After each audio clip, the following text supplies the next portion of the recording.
out playing a song. He's on the microphone, and then boom. With Jason Ross. No, he didn't. Yes, he.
Seven. I'd go higher. Thank you. Much like the Yankees will be going higher in the Major League Baseball playoff bracket. Yeah. Congratulations. Yeah. Felt good when Chris put the jinx on yesterday. I've never been happier to be knocked out of my football pool. Yeah. Got several, including the J-Man. What do you mean? What was confusing about that statement? You said you weren't happier. I've never, oh God, here we go. I've never been happier to be knocked out of a football pool. Wait, who'd you pick? I picked the Rams. I see. You picked the Rams over your Niners? That's right. Remember when we had a extensive conversation about it yesterday on the radio? I do. Yeah. Chris was watching Man City highlights. Yeah, I got the J-Man too. You know what? Good for the. You know what? Please, when you get home, give J-Man the 12-step handshake we have. You know it. Oh yeah, he knows it. Give him the thanks from all Niner fans for participating. He was helping because everything everyone does. Everything everyone does. Yeah. Every single thing that every fan does at home or at the stadium makes a direct impact in the game. 100%. Easy. Easy. Super easy. We're going to talk a lot about the Niners today. We are, what a great day to have Greg Pop on. Yes. What a wonderful day. Yes. Like the Niners could not be playing at all. It'd be a wonderful day to have Greg Pop on, but to have him on and after a game like that, like I don't understand this team and I'm afraid to buy into it. Because I know as soon as what's been working so far is going, no way is this going to happen. Every single thing that every fan does at home or at the stadium makes a direct impact in the game. But they're pulling it off. Yeah, they're pulling it off, and that you know we all get lost in the moment. We all are guilty of recency bias. So I know in all my years of watching 49er football, I'm sure there are plenty of other regular season wins that were bigger or more important or crazy or whatever. But hey, in the moment, going into LA, that is a good Rams team, and I hate the Rams, but they drafted Jared Verse. They got a bunch of FSU guys on their team. So of course I always keep an eye on the FSU players. And I wish we had grabbed Jared Verse, but they're a good defense that's just starting to come together. And obviously you have Matt Stafford, you have the best receiver in the league in Puka Nacua, Jamar Chase, Justin Jefferson, Puka Nacua. Go with it. Although Puka Nacua is on pace for like but what did I see? Like about 170, literally like 175 catches. Exactly. It's ridiculous. It's got to be some sort of record if he gets that. Maybe. But I don't understand how they're doing it. Well, I do understand how they're doing it, Jason. They're scoring more points than the other team. Oh, I didn't. But as bad as their luck has been on the field injury-wise, and I don't want to call it luck, but like, dude, you force a fumble at the half-yard line, like all the different things they've had to do, and they almost beat Jacksonville. Like they were right there. And so for them to be 4-1 and go down there in a fairly, they were missing their tight end, a couple other people, but the Niners would love to be as healthy as the Rams. And absolutely. San Francisco is missing half an all-pro roster, it seems.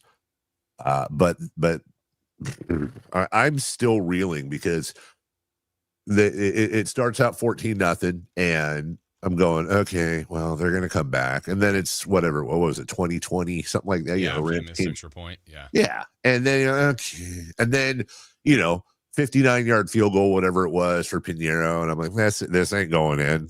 And it goes in. Oh, okay. Then over, then they get the fumble. Then they're, the Rams are going to score. The game's going to be over. Nope. And then the Niners are pinned in, and Shanahan runs 3 straight run plays. And what? That's just funny to me. You didn't like that? No. Well, look, that was one where I was watching the game and watching social media at the same time, which I don't normally do. Yes. And the variety of people that I follow that completely rip that apart, right? David Lombardi. But there was many. Yes. And I went, okay, I mean, that's fine. Like, you can be critical, but golly, in the Super Bowl when he didn't run the ball, he gets killed. He runs the ball. You can't run. Like, right. you got to be aggressive. Okay. By the end of the game when they won, there were another portion of people. This is a masterclass in coaching by Kyle Shanahan. I went, yes. Okay. Damned if you do, damned if you don't. He was great last night. He was awful last night. I think it's funny. I don't know. I think it was great last night. And I think, honestly, I think I remember yesterday when I was talking about the ESPN awards and how what's his face? Now I'm forgetting, for the Niners, the rookie was like second in defensive rookie of the year. We were having this conversation. Mm-hmm. And I think it's okay to start this process. And I will take absolutely no arguments on this. If the season ended today, Kyle Shanahan's coach of the year. Okay. There's no argument. I will. What they've had, yes, I agree. Swept the division, all the injuries, played a backup quarterback to 3 wins. Yep. 3-0. Yeah. 3-0. Grabbed a quarterback off the trash pile. 3-0. Not to mention the quarterback that they had before that, who's hurt right now, was the last pick in the draft. Not to mention the quarterback they had before that was Jimmy Garoppolo. Like, Kyle Shanahan hasn't exactly had a murderer's row of quarterbacks. And look, I'm the first guy to say there are flaws in Kyle Shanahan's game. Like, there are historical issues with things Kyle Shanahan does that drive me absolutely crazy. But you can't be a fan of narrative. And that is the thing I hate the most with sports fans, and more importantly in sports media, is there are so many out there that would rather be right and continue their narrative than be wrong, even if it's for the benefit of the team you're covering. So I can sit here and say I have had all kinds of issues at times with decisions Kyle Shanahan has made, but at some point you have to step back and you have to say the dude is 4-1 with so many of his big guns out, and they've just managed to figure it out time and time again. Plus his ability to run the most important position in all of sports. You have to, it's like, at what point are we going to just start adding in the Shanahan factor when it comes to grading quarterbacks? Look, you're right. They're probably, and I don't know, better wins than that, but they're not many. If you just think of the circumstances of your quarterback out, that's a huge one just of itself. Yes. Your best defensive player, or second, if you want to say it's Warner, that's fine. But everyone else is putting both. So just for scheme, for importance, he's out. Your top 3 receivers are out, and you could even argue 4. I mean, if you throw in Kittle too with his importance. So 4 receivers are out, 4 primary weapons. You have to throw in Kittle. You're 100% right. Yeah. A short week. Yes. Division foe. You came up. I mean, I don't know. It just, Honestly, I did not. Well, we'll recap it later when we do our pick. I did not think they were going to win when they got off to the great start. I'm like, wow, this is going to be a heck of a win. Then it got shaky. I thought they were going to lose probably 3 different times. Yep. And to win, that's an awesome win. It really is. Well, let's also, without taking anything away from the Niners and without taking anything away from Kyle Shanahan, I think we also have to acknowledge the Rams fumbling on the goal line, the kicker missing an extra point, and the field goal, the block, and then I think the thing that really gets me, I was listening to the broadcast early on, and I think is Sean Payton in his 8th year, 9th year, and he's still the 4th youngest coach in the league. Oh, McVay, or what I said. Oh, Sean Payton. Yeah, I always do that. Yeah, Sean McVay. And he just can't coach against Kyle Shanahan for whatever reason. Dude, okay, you were just talking about damned if you do, damned if you don't. Well, this is a damned if you don't. You're at home. You just watched their backup starting quarterback basically. Can you guys hear that fly? There's a fly. Hear it? No. The fly, I can hear it in my ear. The fly keeps landing on the microphone. You just watched Mac Jones basically take an ambulance off the field because he was hurting so badly. You're at home. You get down to where you have a chip shot field goal and you go for it. You don't just kick the field goal, give him the ball back. Now, you could argue that the Niners were chewing up so much clock that would have been that would have basically have given up a tie.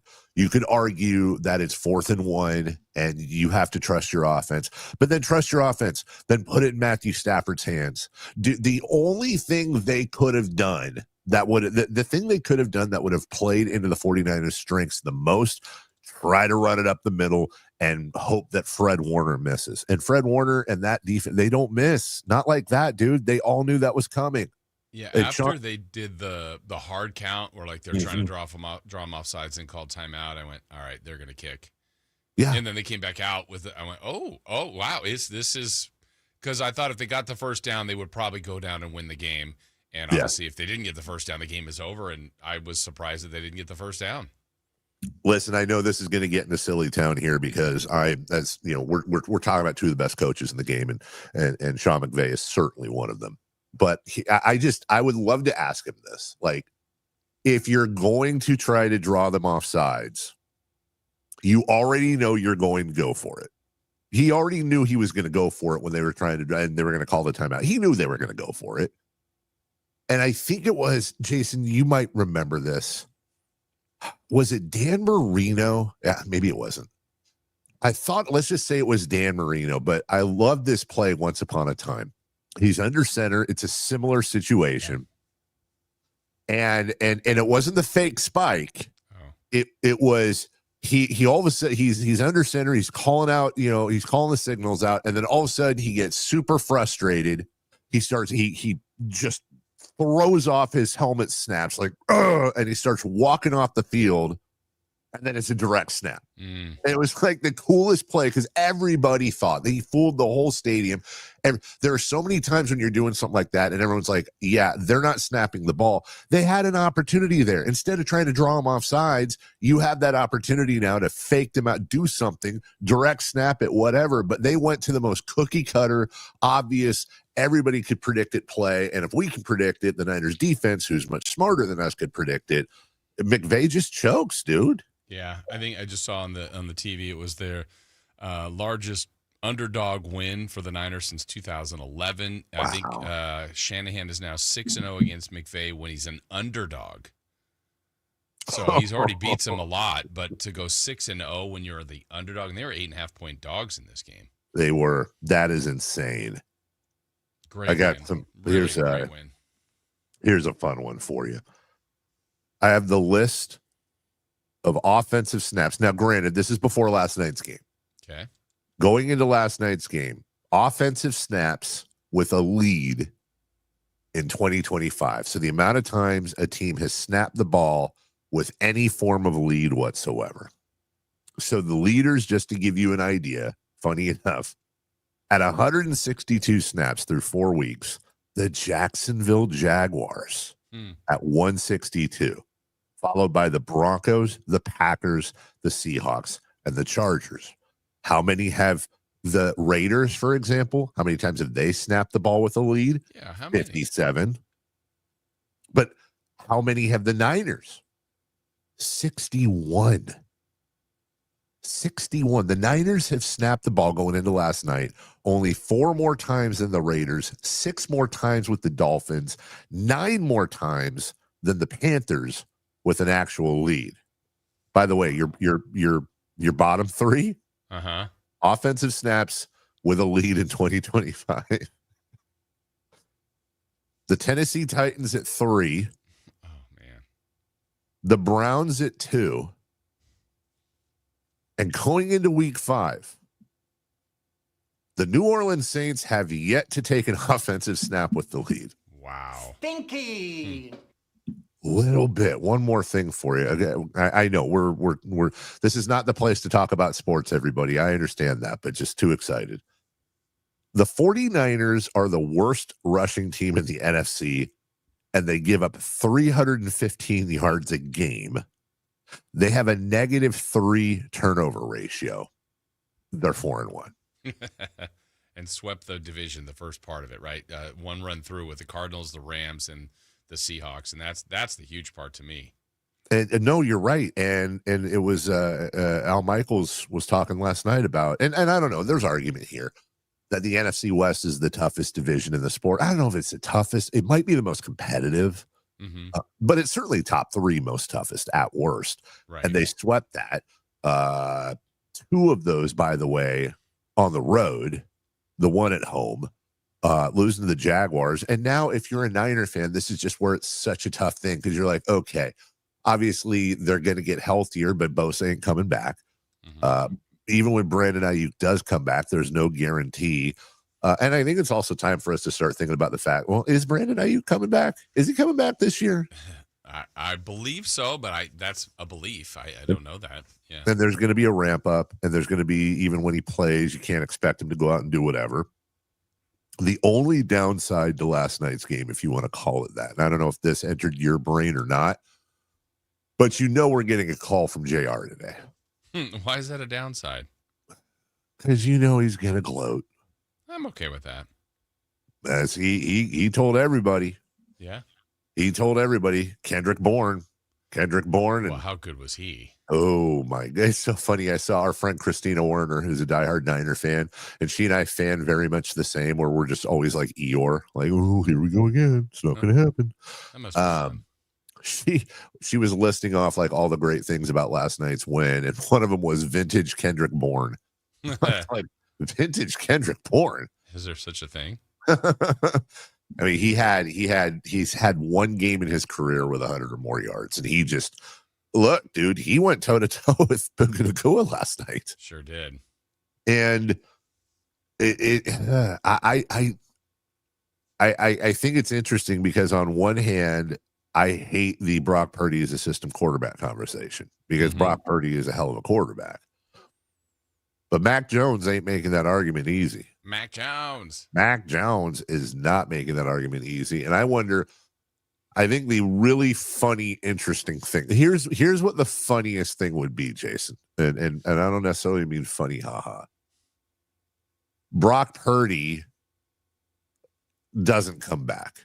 He's got to get surgery on the turf toe. And somebody else just got surgery on the turf toe recently.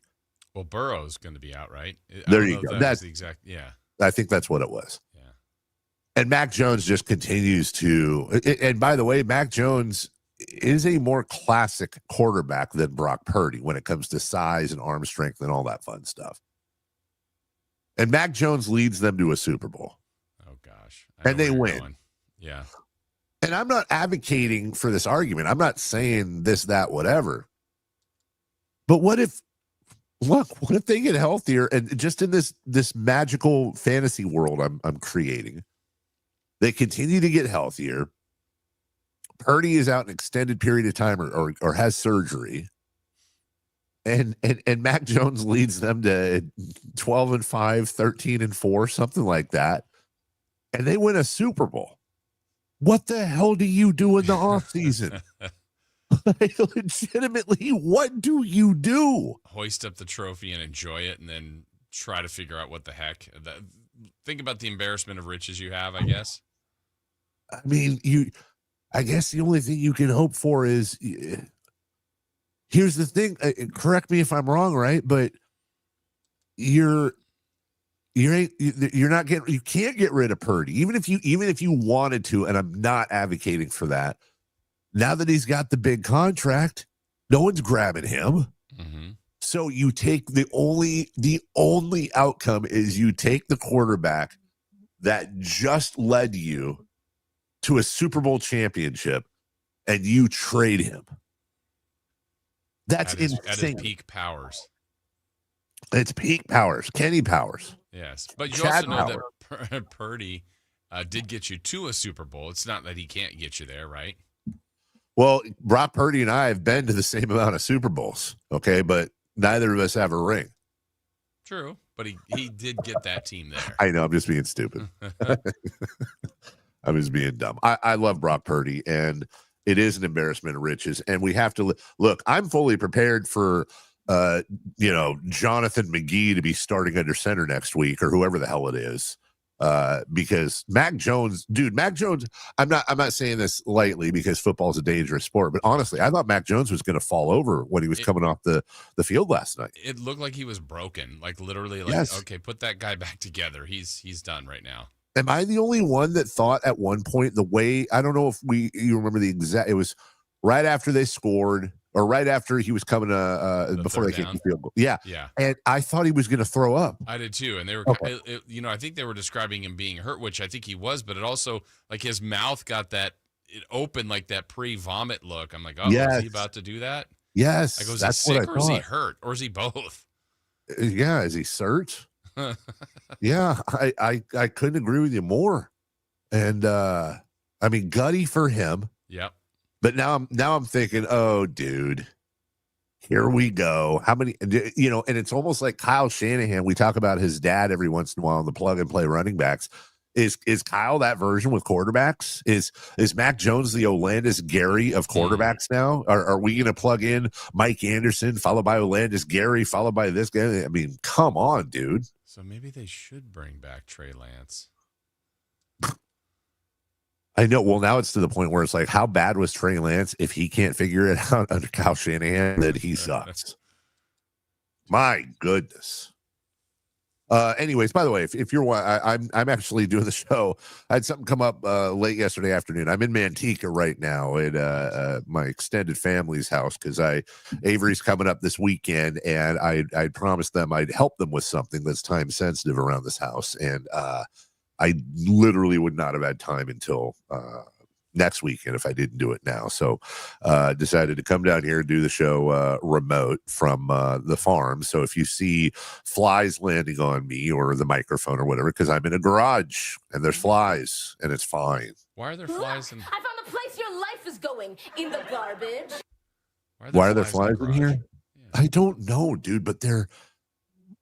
See, you didn't hear it land. It's right on there. It just flew away. Like they're the little house flies that are like super aggressive. Like we are little and you're not going to catch us and eat one.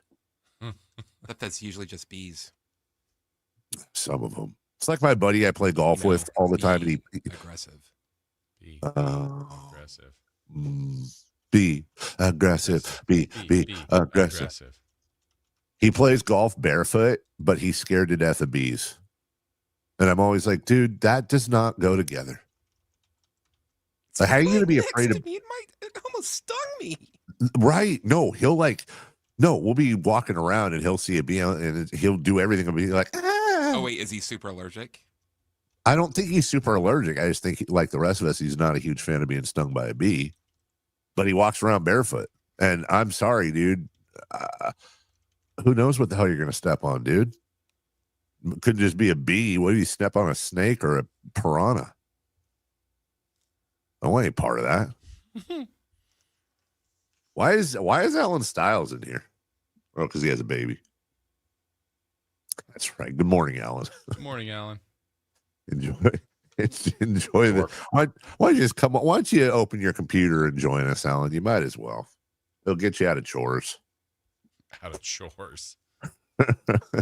We got a really, really, really big show for you today. I know people say that all the time for their shows, but we really, truly do.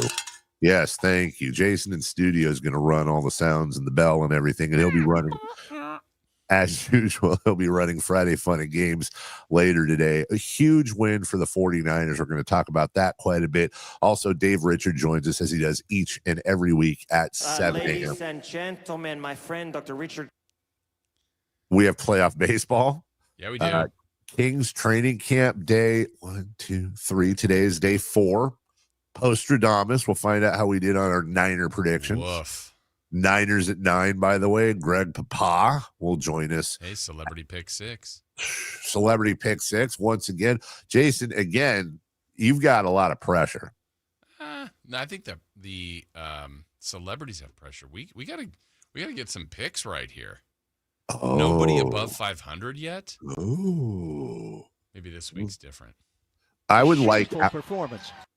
I would offer as we take a break. I would, since Alan's listening anyways, I think it would be funny to have not his baby, but the other baby, the older baby. Baby. Find a way for that baby to make picks for the week, and kind of like a beat the baby, the next generation, and see how they do against our celebrities. How come you keep getting these right before we're doing them? Oh no, Alan's kid is our celebrity picker. Well, I guess you're going to have to wait and find out. It's Dave, it's Jason, it's Chris on the #1 Nielsen-rated sports show in the city, right here on Sacktown Sports. The Carmichael Dave Show with Jason Ross. Well, she has yet to lose since she's gone there. I'm not saying anything. Broke into the top 25 this week. UCLA having a rough year. Maybe this year. Come on over to the. All right, Jason left. Hopefully he'll be back for 3 for. Oh my God! He's got the double hand wave. You can listen to the Carmichael Dave Show with Jason Ross Monday through Friday from 6 a.m. to 10 a.m. on 1140 a.m. YouTube or the Sacktown Sports app. Hey there, Jason Ross here to tell you about Gonzalez Law. Jonathan Gonzalez, a lawyer right here in downtown Sacramento. Great guy. I went golfing with him. I've had lunch with him, been in his office. He's really good at his job, too. And for those of you out there that feel like you might be in a situation where you need some legal defense, well, why not go to one of the best right here in our community? One of us in Sacramento, local here, sacklegaldefense.com. It's Gonzalez Law, 916-304-9187. Now, a lot of people have asked about expungements, and he's done these for a long, long time and been very successful and helped people out. And that's a situation where maybe you have something that's still on your record that you'd like removed, that's keeping you from doing some things, some opportunities that have come your way that you just can't get because of this thing that's still on your record. Well, he can help with that. He can help get that removed for you with an expungement. Maybe you need representation in a car accident, in a wrongful termination case, criminal defense, sexual harassment case. There are lots of different reasons why you might need representation. We'll go with someone that's here, that's local, that's good at their job. Again, that's Jonathan Gonzalez. His number is 916-304-9187. That's 916-304-9187, or go to sacklegaldefense.com. Brian Regan. She said, this is a Reiki massage. I don't actually touch you. My hands are just above you, and it's an energy healing. So when she was done, I said, I don't actually touch my wallet. Brian Regan live on stage. My hand is just above it. Friday, March 20th at Hard Rock Live, Sacramento. Get tickets now at Ticketmaster.com. Don't miss Brian Regan. Hey man, gaining weight, low energy, lost drive? It could be your testosterone. Revive Men's Health Sacramento helps men get their edge back. Meet Tyler, Revive Men's Health Director of Operations. When men start treatment, it's not just their labs that change. You see it in their posture, their energy, and how they walk into the room. That's why I do what I do. Call 916-619-3000 now to book your free testosterone test, exam, and consultation. That's 916-619-3000. Or schedule anytime at ReviveMen'sHealth.com. You know that Big Bargain detergent jug is 80% water, right? It doesn't clean as well. 80% water? I thought I was getting a better deal because it's so big. If you want a better clean, Tide Pods are only 12% water. The rest is pure, concentrated cleaning ingredients. Oh, let me make an announcement. Attention shoppers, if you want a real deal, try Tide Pods. Stop paying for watered-down detergents. Pay for clean. If it's got to be clean, it's got to be Tide Pods. Water content based on the leading bargain liquid detergent. Oh, how's that flu, babe? Did you take DayQuil Intense Flu yet? Nah, I got this. Ugh, okay, I don't got this. You stay on the couch, and I'll grab the DayQuil. Undo your flu symptoms with DayQuil Intense Flu. DayQuil Intense Flu provides powerful relief of your flu symptoms. I'm ready for that to-do list. Wow, you do got this. DayQuil Intense Flu. The daytime coughing, aching, fever, under your flu, medicine. Use as directed, keep out of reach of children. People are coming from all over to Sacramento Chrysler Dodge Jeep Ram. From Folsom, Elk Grove, Woodland, Roseville. Because they've seen for themselves the huge selection and the best prices at SacSuperstore.com. Good luck finding a lower price anywhere else. And if you do, they'll match it. It's as simple as that. Sacramento Chrysler Dodge Jeep Ram, where a handshake still means something. Open until 10 o'clock and essentially located right across from Hagen Oaks Golf Course. And online at SacSuperstore.com. The guaranteed lowest price and the best selection of Dodge, Chrysler, Jeeps, and Rams. SacSuperstore.com. Listen to the 49ers Red Zone Report daily. Brought to you by Mountain Mike's Pizza, the official pizza of the 49ers. Mountain Mike's Pizza. Pizza the way it ought to be. Safe or out? It's time to go around baseball. 3 pitches, 3 swings. It's safe or out on the Carmichael Dave Show with Jason Ross. All right, safe or out time, and it's fun to do now because baseball matters. 49ers audio recap of last night's big win coming up in about 12 minutes. How in the HE double hockey sticks are they managing to do this? But they keep doing it. We're not complaining. In the meantime, safe or out, question 1. Safe or out, the Dodgers versus the Phillies will be the best series of the next round. I think safe. It's certainly going to be the No. Go Phillies. Go Phillies. Let's go Philly time. Now you're doing a reverse jinx on the Phillies? Oh, no, man. Wow, I thought I was just messing with you liking LA. I heard your SC band with your daughter will be playing in the playoffs at Dodger Stadium, but interesting. Did you really? Hey, did you really hear that? Yeah. Yeah. I know that this series is going to have this is a battle of 2 teams that could easily win the World Series. Honestly, easily could win the World Series. But there is that whole thing where sometimes it's like when you get 2 really, really good fighters together, sometimes they're so good they cancel each other out and they just circle each other and they download and they try to counterpunch, and then it ends up just being kind of a boring fight. I could see this being one of those series where it's just they're just so good on either side. But in baseball, that could also mean every game's 8-7 or every game's 1-0, and that's still great. That's the great thing about playoff baseball is that for me, you talked about how, or it was Kelly Brothers yesterday who talked about how every pitch counts. For me, I'll take a 1-0 win any day in the week. That's 9 innings of insane pressure. Like we watched, the end of the Cubs Padres game last night. Which, by the way, holy crap! I'm not saying the Padres would have won, but I really hope that ump at that ump is the poster child for why we need strikes being replayed next year. He had two straight horrible missed calls in the top of the 9th inning when the Padres were rallying. And I don't. Did you see the clip, by the way, of the Padres in the dugout and the umpires? No. For some reason, the umpires exit and they had to go through the visitors' clubhouse. And there was somebody, I think it was another umpire or security or somebody holding his arms out. And dude, I thought one of the Padres was going to take a swing. Wow. Like it was bad. It wasn't just yelling. It was like, we want to kill you. And you should never have that. But that absolutely crapped the bed last night. Anyways, yes, safe. It should be the best series coming up. Yeah, it's the headliner to me. Now, will it be the best series? That's the mystery of baseball. But yeah, it's the like in this round, just for historical, this last round, the wild card round, Yankees Red Sox had so much history behind it. Doesn't mean it was going to be the best series. It was a good series, but this one, just on paper, based on talent, based on record, based on what a lot of people think each team could do. Yeah, it's the headliner. but we'll see if it plays out that way. But yeah, the playoff baseball is just awesome. I love it. It really is. It really, really is. Number 2, please. Safe or out. One of the teams that rarely get there or never get there, meaning the Brewers and Mariners, will make it to the World Series. Oh, let's see. I hope Did so. you get all of that? Yeah, it was Okay. perfect. Yeah, it was clear. I hope so. I really do. I really am rooting for that.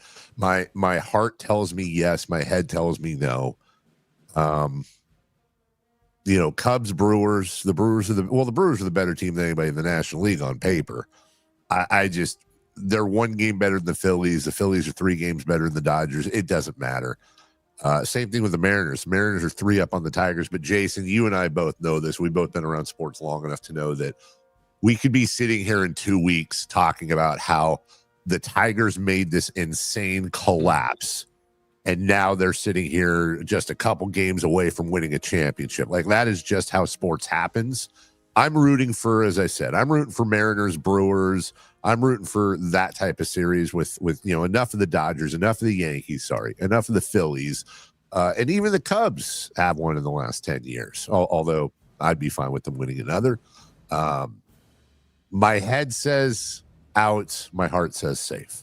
Yeah, I think the other thing to watch, too, I'm with you on that. I think the thing to watch this next round is what is the benefit and or damage that has been done to these teams that have had to play a 3-game series here, or the Dodgers case, a 2-game series, versus the teams that have been off for a week. You naturally go, oh, it's nice to have the bye, get our pitching situation lined up exactly the way we want it. But will there be an impact on the Phillies and Brewers and Mariners and Blue Jays that haven't had to play in a week? Baseball's such a rhythm sport. They play every day pretty much all year, and now you've been off for 5 days. So, a couple of teams are in that mood, which the Brewers and Mariners. So logic tells me that's out. I don't know that both can get there. Maybe one, but I would say out. No, and you're so right. You're so 100% right about rhythm in the playoffs. And if there's one thing that we know historically when it comes to that, eventually the rhythm's going to get you. Oh, it always. I thought rhythm is a dancer. Rhythm is a dancer that's going to get you.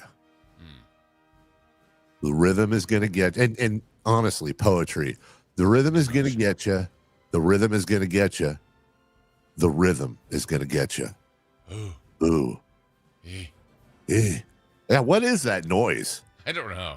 I always thought it was, ooh, me? I think you might be right. Get me or who? Me? Who, no. Who in fact is the rhythm going to get? And what happens when the rhythm gets you? I don't know. We learned the other day that Keegan Murray found his rhythm at 9:00 on his wedding. What? That's what he said. Remember on the dance floor. You have to say dance floor. I didn't have to say dance floor. You did. No. I feel like you did. Nope. I feel like you did. By the way, everybody on YouTube, I'd like to welcome you to the Drive Guys with Kyle Draper and Kevin Gleason, weekdays 2 to 6. Question 3.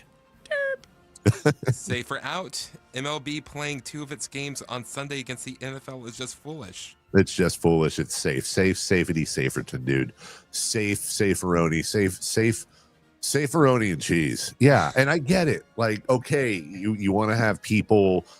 It's nice to have families be able to go to games on Sundays, but let's just be honest. No families can afford to go to a baseball playoff game. That's just, come on, dude. It sucks, but also overwhelming sports on Sunday, which I'm not going to lie. My daughter flies back at 8:45 p.m. on Sunday, and I did try this today because I do want to spend time with her, obviously, but I got to see her last weekend and my wife didn't, so I floated that idea yesterday. I was like, you guys should have a mommy-daughter day on Sunday. You guys should go get like a mani-pedi, maybe go to brunch. Just the two of you. I don't want to bogart her. Like, you need to spend some time with her too. Good move. We'll see. Yeah, it's dumb, Jason. Yeah, and they're playing 4 of the games on Saturday, but then just 2 on Sunday. So 2 of them are missing Sunday to get to Monday. Why don't you just have everybody have the day off and just kind of, cave into the NFL and realize you're not going to win that and get you going on the weekdays, which has been great for them. Yeah, but then they can't do Monday because Monday Night Football. It's one can't game. do Saturday because of college football. Take those on. Can't do Thursday because of Thursday Night Football. Tuesday, Wednesday, Thursday. I think Tuesday and Wednesday should be the only days we have baseball playoffs. Rhythm Nation. We are a part of the rhythm. Hey, do you remember what number it was, though? What do you mean? The complete title of Janet Jackson's album was Rhythm Nation blank. Oh, no, I should, but I don't. I think it was 1814, but I could be wrong. I know she had a countdown going into that song. 5, 4, Four, 3, three. 2, 1. I saw her once with, I think it was MC Hammer opened. Please don't hurt him. It was great. Janet Jackson, very good live. This just in. Janet Jackson, good live. We'll take a break. When we come back, the 49ers were very good live. This is just a 1-minute break, so you can't even get up, guys. You have to all stay in your seats. Nobody can go pee, no switching, none of that. It's almost nonstop sports talk radio right here on Sacktown Sports. The only place you'll find Malik Monk is Sacktown Sports. Oh my, what an athletic move that time by Malik Monk. Hey Sacramento, it's Malik Monk and you're listening to the home of the Sacramento Kings, Sacktown Sports. Your local sports leader. Do Crohn's disease or ulcerative colitis symptoms keep coming back? Tremfya, guselkumab, may help, with rapid remission achieved at 12 weeks and lasting clinical remission at 1 year. Some even saw visible improvement of their intestinal lining at 12 weeks and 1 year. Tremfya is a prescription medicine used to treat adults with moderately to severely active Crohn's disease and adults with moderately to severely active ulcerative colitis. Serious allergic reactions and increased risk of infections and liver problems may occur. Before treatment, your doctor should check you for infections and tuberculosis. Tell your doctor if you have an infection, flu-like symptoms, or if you need a vaccine. Healing is possible with Tremfya. Approximately 3 out of 10 patients were in endoscopic remission at 1 year, based on areas visualized on colonoscopy, which may not represent the deeper bowel layer or entire GI tract. Individual results may vary. Ask your doctor about Tremfya today. Call 1-800-526-7736 to learn more or visit tremfyaradio.com. Sky River Casino's $400,000 touchdown for a truck giveaway. Play slots and table games daily to earn entries. Then join in on the action every Saturday for a chance to score up to $15,000 in free play or a brand new 2025 Chevy Silverado 1500. Visit skyriver.com to see how you can get 100 bonus entries every Tuesday and Friday. Gambling problem? Call 1-800-GAMBLER. Must be 21 or over.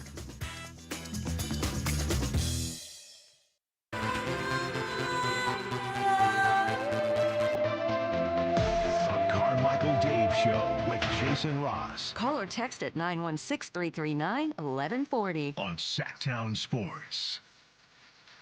Here's the thing. I would pat myself on the back because it was in fact Rhythm Nation 1814, but I don't remember who sings this song. You should get it like a... Get it like a what? Oh, it's Snap. Did Snap have another song? They did. Yes. Yeah. Oh God. It's a good one too. This is gonna be like one of them CNC Music Factory, like they had more than one hit questions. I think they had 2. Was the CNC Music Factory had I've Got the Power. No, that's it. Is that the other Snap one? I've got the power. Yeah. Oh. I think it's like that, but it's not that song that Dave is doing. I think it's the same name. No way, dude. That's I've Got the Power. It goes like that. It goes, I've got the power. I promise you, that's it. Whether it's Snap or CNC, I don't know, but that's how that's you're right. You're right. Yeah. That is Snap. That's it. Wow. Oh wow. And CNC Music Factory is Everybody Dance Now. Yes. Oh no! Don't tell me! Don't tell me! Don't tell me! No! I think they have 3. Things that make you go Yeah, but I think they had another one. They did. They did have a third one, didn't they? Yeah. Let me see. I'm looking. Everybody dance now.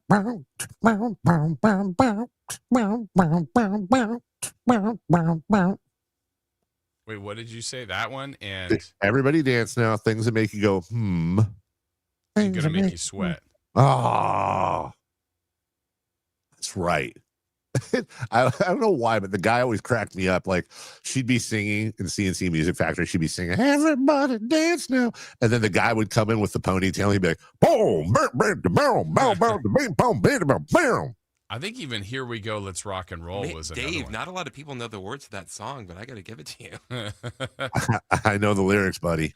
Wait, what song, Jason? I think even when I'm looking at their catalog, I feel like "Here We Go, Let's Rock and Roll" is another one that was, I mean, not a huge hit, but I feel like it was released and out. Chris, if you could bring that up just real quick, because I think don't. You're going to get it. "Here We Go, Let's Rock and Roll." I do not remember even the name. I can try. Yeah. Hang on. Mm-hmm. Technotronic. Go forward. Oh, you're right, dude.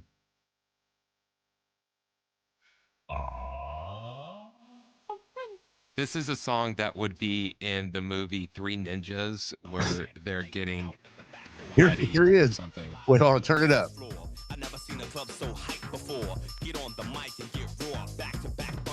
Okay, hey, can you pause it real quick? Oh yeah. This is pause it, but keep it on this, because I want you to play it again here in a second. This is an embarrassing moment of my youth that just came back to me, dude. Because this guy's ripped, by the way. But here's the thing: if you didn't tell me this is one of those times where feel free to tell me I'm wrong, but also don't just tell me I'm wrong to tell me I'm wrong. If you didn't know who this was, if you didn't know who this was, and this song came on, tell me he doesn't sound like Ice-T. Okay, no. Yes. You're good. Yeah. You get that? Okay, yeah, that's I'm not even telling you you're wrong. You're fine on that. I thought it was Ice-T. No, you're fine. Okay. Can I go Love again some more? Ice-T. No, yeah, please. Absolutely.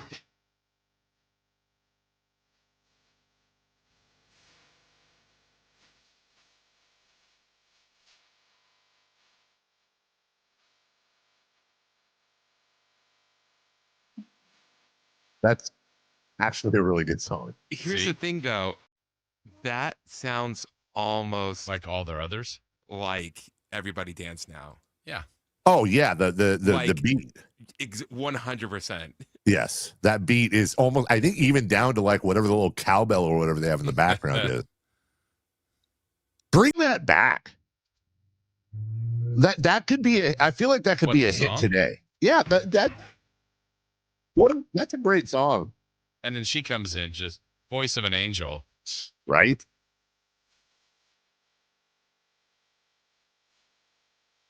Yeah. Everybody move. That's a great song. That sounds like a song that on TV they have to change. Gonna make you sweat to make it like free for them. Like so they don't have to pay licensing fees. Yeah. That's what it sounds like. Shout out CNC Music Factory. Yeah. See, we're truly a factory. We more like CNC Hit Factory, right, Jason? Yep, exactly. And we always whine about, and by we I mean me, that we don't have a signature Cage Decay event. Why not? What if we put on a CNC Music Factory Snap and Technotronic reunion show, and we'll do it in Sunrise Mall Park. Sabathia.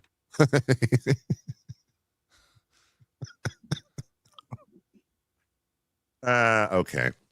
There's some poor bastard that's like, you said you were going to talk about the Niners this big way last night. I think that might be Jose. That might be our boss. We went over that in the meeting. Paying off teases. Want to pay it off, Jason? Let's do it. Okay. Niners won. They did. And let's kind of take you through how it went. Started very promising early. McCaffrey shifts out from under center. Mac Jones takes, and he throws.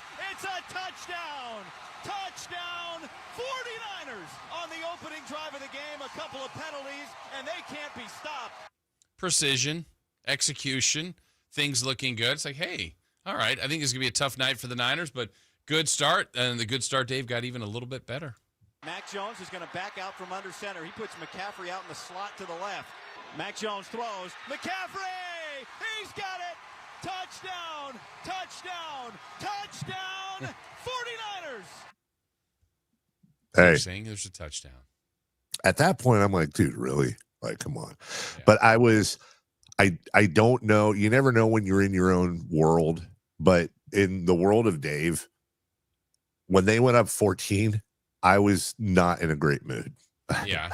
Because I watched them score. And I'm like, dude, seriously, you're going to do this to me? You're going to go up 14 and you're going to freaking blow it. That's how I was hate watching last night, just knowing that they were going to blow that lead. So I'm not getting excited. I'm not believing. I don't care. We're going to lose. Okay. Well, it was 14-0. It was 17-7 at the half. Niners got it to 20-7, and then it started to, here comes the Rams. Second down and goal, ninth play of the drive. Stafford left side, caught, Kyron in again. His second receiving touchdown of Thursday Night Football. But a big missed extra point. So that left it 20-20. Let's get a little more drama here for the Niners, and they needed Pinheiro. Remember, kicking had been an issue. Let's go from way downtown. Here comes Eddie Pinheiro for what would be a career-long 59-yard attempt. The ball's going to be put down on the left hash. Here's the snap. The ball is away. It's got plenty of leg. Is it on target? Yes! Pinheiro! He drilled it from 59 and a half yards. I mean, we asked about that when they did remove Moody eventually, and Pinheiro comes in. At what point are you going to start feeling comfortable? Boy, as he hugged the goalpost a couple different times, the one in OT that glanced off the upright, but he's making them, Dave. I mean, he's been clutch. Yeah, there was the brush against the pole, if you will, that he had. But man, Eddie Pinheiro is, I think, with Niner fans, it's like Jake Moody, more like Jake Duty. Yeah. Thank you. Okay, so. Late in the game, it's still just that 3-point lead. The Niners, though, look like they aren't going to be able to stop the Rams, who are right on the doorstep. Stafford gives Kyron Williams, and he is... Ball out! He fumbled it! The Niners are saying they got it. The play was shy of the line to gain. Wait for a signal. They're on the one. The 49ers come out of there. Alfred Collins has the football. That was amazing. That's actually the time I thought they were definitely losing. I'm like, well, the Rams are going to punch this in. It was a great effort, gutty performance, all the things that we have already said about him. But I'm like, it's going to end up being one of those kind of tough losses for them. I got a really difficult question for you, and I really hope I did read the rundown today, so I hope I'm not stealing something from later. Do you have a game ball question later? I don't. Who gets your game ball, dude? Okay, the nominees are, all right. we're gonna do this like the Oscars, okay? The nominees are, hold on. That's annoying. The nominees are Mac Jones comes in for Brock Purdy, absolutely kills it, playing through pain, runs the offense beautifully. Christian McCaffrey, 100 and something yards total offense, huge on both sides of the ball, biggest weapon they have. Kendrick Bourne, 10 catches, 100 and whatever the hell, 40 something yards, coming off the scrap heap to make it happen with a career game. Alfie Collins punching out the ball. Eddie Pinheiro, kick after kick after kick. Fred Warner controlling that whole defense, coming up with big play after big play, or Kyle Shanahan, the presumptive, I'll say it, the presumptive coach of the year after 5 games for calling a phenomenal game and somehow having this team that is almost all in the hospital, 4-1 in maybe the toughest division in all of sports. Who gets your game ball? In a very difficult question, with so many of them deserving, I think if I had to pick one, I would pick Mac Jones. And that's not an easy. I mean, I can make cases for all of the other. The one I would probably put last, and it's completely unfair, is McCaffrey. I know, you're right. That's an expectation, and that's totally unfair. You never want to take that for granted. Like, Bourne was surprising to get 10 and over 100. The defense still did give up a bunch of yards. I'm not even blaming them, but they saved the game. Pinheiro was great. Shanahan had a good game, but I think I would go Yeah, I would go Mac Jones, but The- not mad if anything else won. The funny thing is that you could probably take any of those nominees, including Christian McCaffrey, and they don't win the game without them. Like Right, they any need of all the people in it. elements. But I'll tell you this.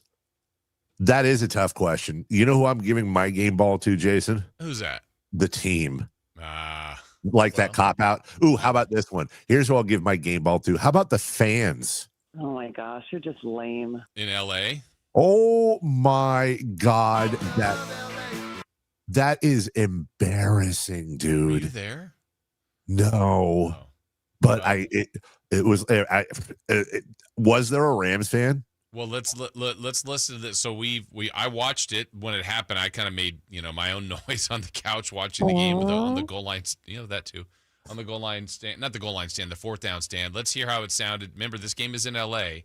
This was the call last night from Guy Haberman on the stop that won the game. 4th down and 1 for the Rams. Niners lead by 3, a chance to win it with a stop here in overtime. Stafford gets under center at the 11-yard line. He takes it. He turns. He gives to Kyron Williams. He gets packed. I think he's short, Tim. I think he's short. And the 49ers storm the field. It is all over. The 49ers have won it in overtime here in L.A. Sounded like a home game. Oh. I don't know if Chris thought this, but I got distracted on that call because, Chris, did you pick up the absolute perfect drop for Alan Shell? You did, didn't you? You did. I knew we were thinking the same thing, dude. Go ahead and replay it. You're already cutting it? I'm already editing. Go ahead and replay it for Jason. Jason, see if you can't spot the absolute perfect drop for our friend Alan Stiles. Hold on. Sorry. Okay. No, I completely missed it. You did. You did. Well, love you, Alan. No, nothing. He's sorry. Like I closed it, so I had to reopen it up. Now the moment's gone. Don't worry, it'll be there for. It will be there for Kyle. Fun and games. Oh. Okay. Is it from the clip? Yes. Play that clip. Okay. See if you can't notice where it is. 4th down and 1 for the Rams. Niners lead by 3, a chance to win it with a stop here in overtime. Wait for it. Stafford gets under center at the 11-yard line. Wait for it. He takes it. He turns. He gives to Kyron Williams. He gets packed. I think he's short, Tim. I think he's short. And the 49ers storm the field. It is all There you go. over. That's all you needed. The 49ers have won it in Did you catch it? overtime here in L.A. Yeah. Yep. I think he's short. Twice, though. No, you got to do both. I think he's short, Tim. I think he's short. I think he's short, Tim. I think he's short. We'll take a break. When we come back, 1 hour in the books on a Friday. It's all love. 1 hour in the books on a Friday. When we return, 3 for Madness. Dave Richards, CBS Sports Fantasy Football. Get your questions ready at 1-800-920-1140. You can text him at 916-339-1140. You can get him in the YouTube chat as well. We'll get to all of that right after this. On the move? Got somewhere to be? Take Sacramento Kings basketball with you. The Sacktown Sports app will let you stay connected to your passion. Never miss a moment of Sacramento Kings basketball with the Sacktown Sports app. This is the story of the one. As a safety manager at a manufacturing plant, he does everything he can to keep his coworkers safe. From finding ways to reduce risks to keeping safety supplies in stock. And for that, he relies on Grainger. Grainger offers a broad range of quality products and next-day delivery, so he can always play it safe. Call 1-800-GRAINGER, click Grainger.com, or just stop by. Grainger, for the ones who get it done. Workdays can be unpredictable, but your workwear shouldn't be. With the Cintas Apparel Plus program, you'll have freshly laundered garments for everyone on your team delivered every week. Cintas has workwear for just about any job imaginable, with high-performance fabrics and an uncompromising fit that stretches and moves with you. Don't leave looking and feeling good to chance. Visit Cintas.com. Oh, I'm ready! And get ready for the workday.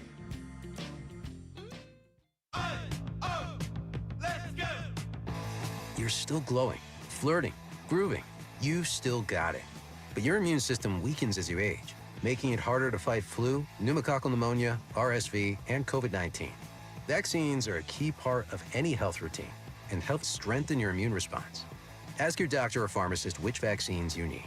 Schedule in minutes at vaxassist.com. Sponsored by Pfizer.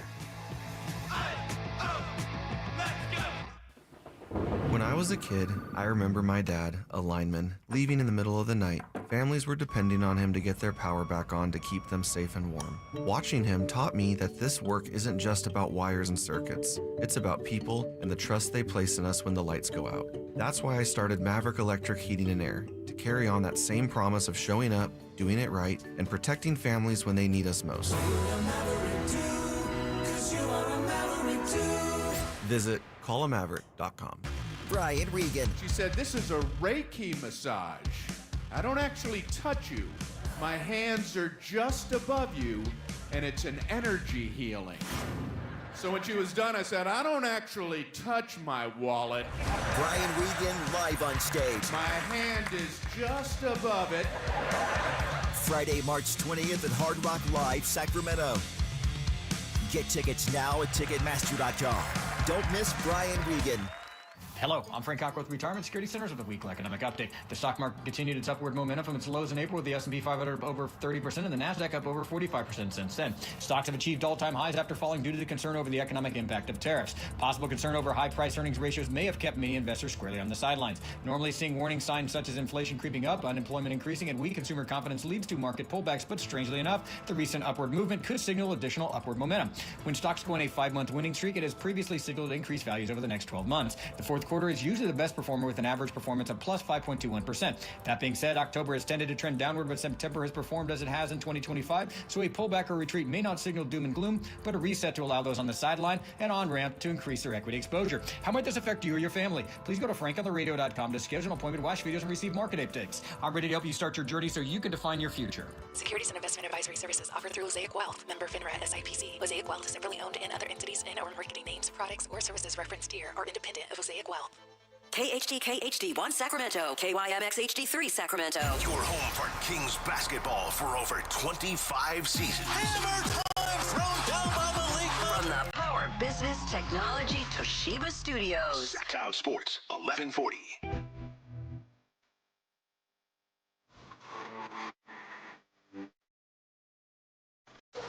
Waking you up with the best in local sports. They just make it interesting, you know? It's the Carmichael Dave Show with Jason Ross. On Sacktown Sports. All right, welcome back. Carmichael Dave, Jason Ross, Christopher Law, Dave Richard will join us shortly. Guys, I'm not there, so nope, just got that question answered right there. It's David in the middle. Yes. I will say this. I said some nice things to Dave last week because I truly do love the man, and I've known him over a decade now. He's been nice enough to come on the show and be with us all these years to help with fantasy football and other things. This is the one week where I'm comfortable in saying I could do without Dave Richard. But I look, it's nothing to do with him. Well, no. Sounds like it. It actually is everything to do with him, because in about 24 hours, a little over that, let's call it, somewhere around 30 hours from now, his disgusting loser, terrible Miami Hurricanes are going to march into Doak Campbell Stadium and just put Chief Osceola and the entire fan base over their knee and spank them on national television. And I know Dave's going to enjoy every minute of it while I wallow in pain and sorrow. But you know what? We march on from CBS Sports, the guru of fantasy football, the lovely, the talented, the cold-hearted Dave Richard. Wow, cold-hearted. Jason, it's great to be here with you. Good to talk to you, Dave. It's good to talk to you. Hey, Dave sounds like he's got a lot of hate building up in his heart. He needs some love. Which state in our country is for lovers? Is that Missouri, the show me state? No, that's a different type of love. I know. No, Virginia is for lovers. Virginia. Oh, I see what you're doing there. Wow. No. I am simply suggesting that David maybe takes a trip to Virginia because that's where winners go. Woo! I told Right, you. Dave? I told you last week. I told you we were going to lose. I told you we always lose in Virginia. I'm almost happier we lost in Virginia because had we won in Virginia and then Miami knocks us off undefeated, it's even worse. Now I know we're going to get our asses kicked. It's fine. It's fine. I'm looking forward to it. I know you are. Let's start with our San Francisco 49ers because we've been talking about them all day long. This is the most improbable, weirdest 4-1 team in recent memory with all the injuries. And I know a lot of people are, asking, well, what about this guy? What about this guy? What about this guy? Whether it's Tonjes, whether it's Kendrick Bourne, is there anybody in this, and I say this with love and respect, scrap heap of replacement players that you go, there might actually be some value there long term? Long term, I don't see it other than, that McCaffrey guy. Yeah, he's good. But because eventually the receivers will get healthy, the quarterback will get healthy. Next week, George Kittle is eligible to come off of IR. Yes. And so when those guys come back, it's going to be Tongas into a reserve role. Bourne, maybe he's the number 3 receiver. Mac Jones is going to go back to the bench. I don't think there's going to be a quarterback controversy. But everything's going to be okay for the 49ers as long as Kyle Shanahan's there because, man, that dude can cook up some good stuff. The way that they played in the first half was outstanding. They just de-pantsed a good Rams defense in the first half, and they held on in the second half. I thought they deserved to win. Rams did their fair share of choking in the game, but, I mean, it was Alfred Collins that punched the ball out at the goal line. Do you kick the field goal? That. Kyron holds on to the ball at the end of OT? Dave, I'm sorry. Do you kick the field goal if you're Sean McVay? Do you kick the field goal at the end of OT or do you go for it, unfortunately? I sure as hell don't run halfback dive right into the teeth of the 49ers defense with your offensive linemen out of position like they were on the play. They got pushed around on that play. Why are we? Well, it was good being with you. Hey, I'm getting play it off. Just, Dave, we just every once in a while during your segment, we feel like playing a legal ID. Just felt. Do you remember when I used to come on and I would hear like the news station in my ear? That's right. And you were like, "Oh yeah, just let me know if it happens. We'll fix it on the air." Only your show, Dave. Only yours. You were finally just like, you know what? I'll deal with it. I'll just pull the receiver away. Yeah, from that's my what I was doing. Yeah, I was like talking into my phone like this. I'm showing everybody on the live stream. Would Pinheiro be one at all? Like, just, I mean, I know we're talking about a kicker here, but he's done a nice job. Sure. No question. You could use him as your starting kicker in fantasy. How many leagues do you still use a kicker in, guys? One of 2. Yeah. You playing more that don't have him? Way more. Yeah. Really? Yeah. A lot of fantasy leagues have ditched the kicker. Can I ask why? Taking the foot out of football. Why? Because it's too random and they'd rather use that spot on another flex position. Okay. I don't know, man. I mean, I know what you're saying is correct. I'm not disagreeing with you, but there is a part of me that goes, dude, we use defense and we could use a kicker and have another flex position. You could. Makes your draft another round longer. Makes your roster management a little bit more, at least detailed. You got to pay attention to the kicker. I don't have a problem with it, especially since this year, and I think we talked about it last week, just so many games are being decided in fantasy by single digits. Starting the right kicker could make a difference. The one problem is that it's hard to really get a beat on which kicker is going to get 4 or 5 field goal attempts versus which kicker is going to miss a field goal, miss an extra point, and then not get called upon to tie the game in overtime, like Josh Carty did. I might have started Carty in one of my 2 leagues that use kickers. Could you tell? We have a proposal in one of my legacy leagues I wanted to run by you this week. Speaking of, it's a perfect place to put it. I was going to ask you at the end. Okay. The idea, Dave, is so you go waiver wire every Tuesday, always in reverse order of total points. Okay. In other words, last in total points gets the number 1 pick on the waiver wire, on and on and You're drafting a standard team, kicker, defense, a couple of flex, maybe 3. I'm not sure, but here's the kicker. No pun intended. 0 reserves. 0 reserves. So you want to drop, you want to make a change. You got an injury. You have a decision to make. So, for example, and to be fair, the sub argument is we might have one IR slot to avoid a situation where Christian McCaffrey, let's say, is going to miss 2 games and you're not just playing a blank slot there, but you get one of those max. And I think that's going to pass it.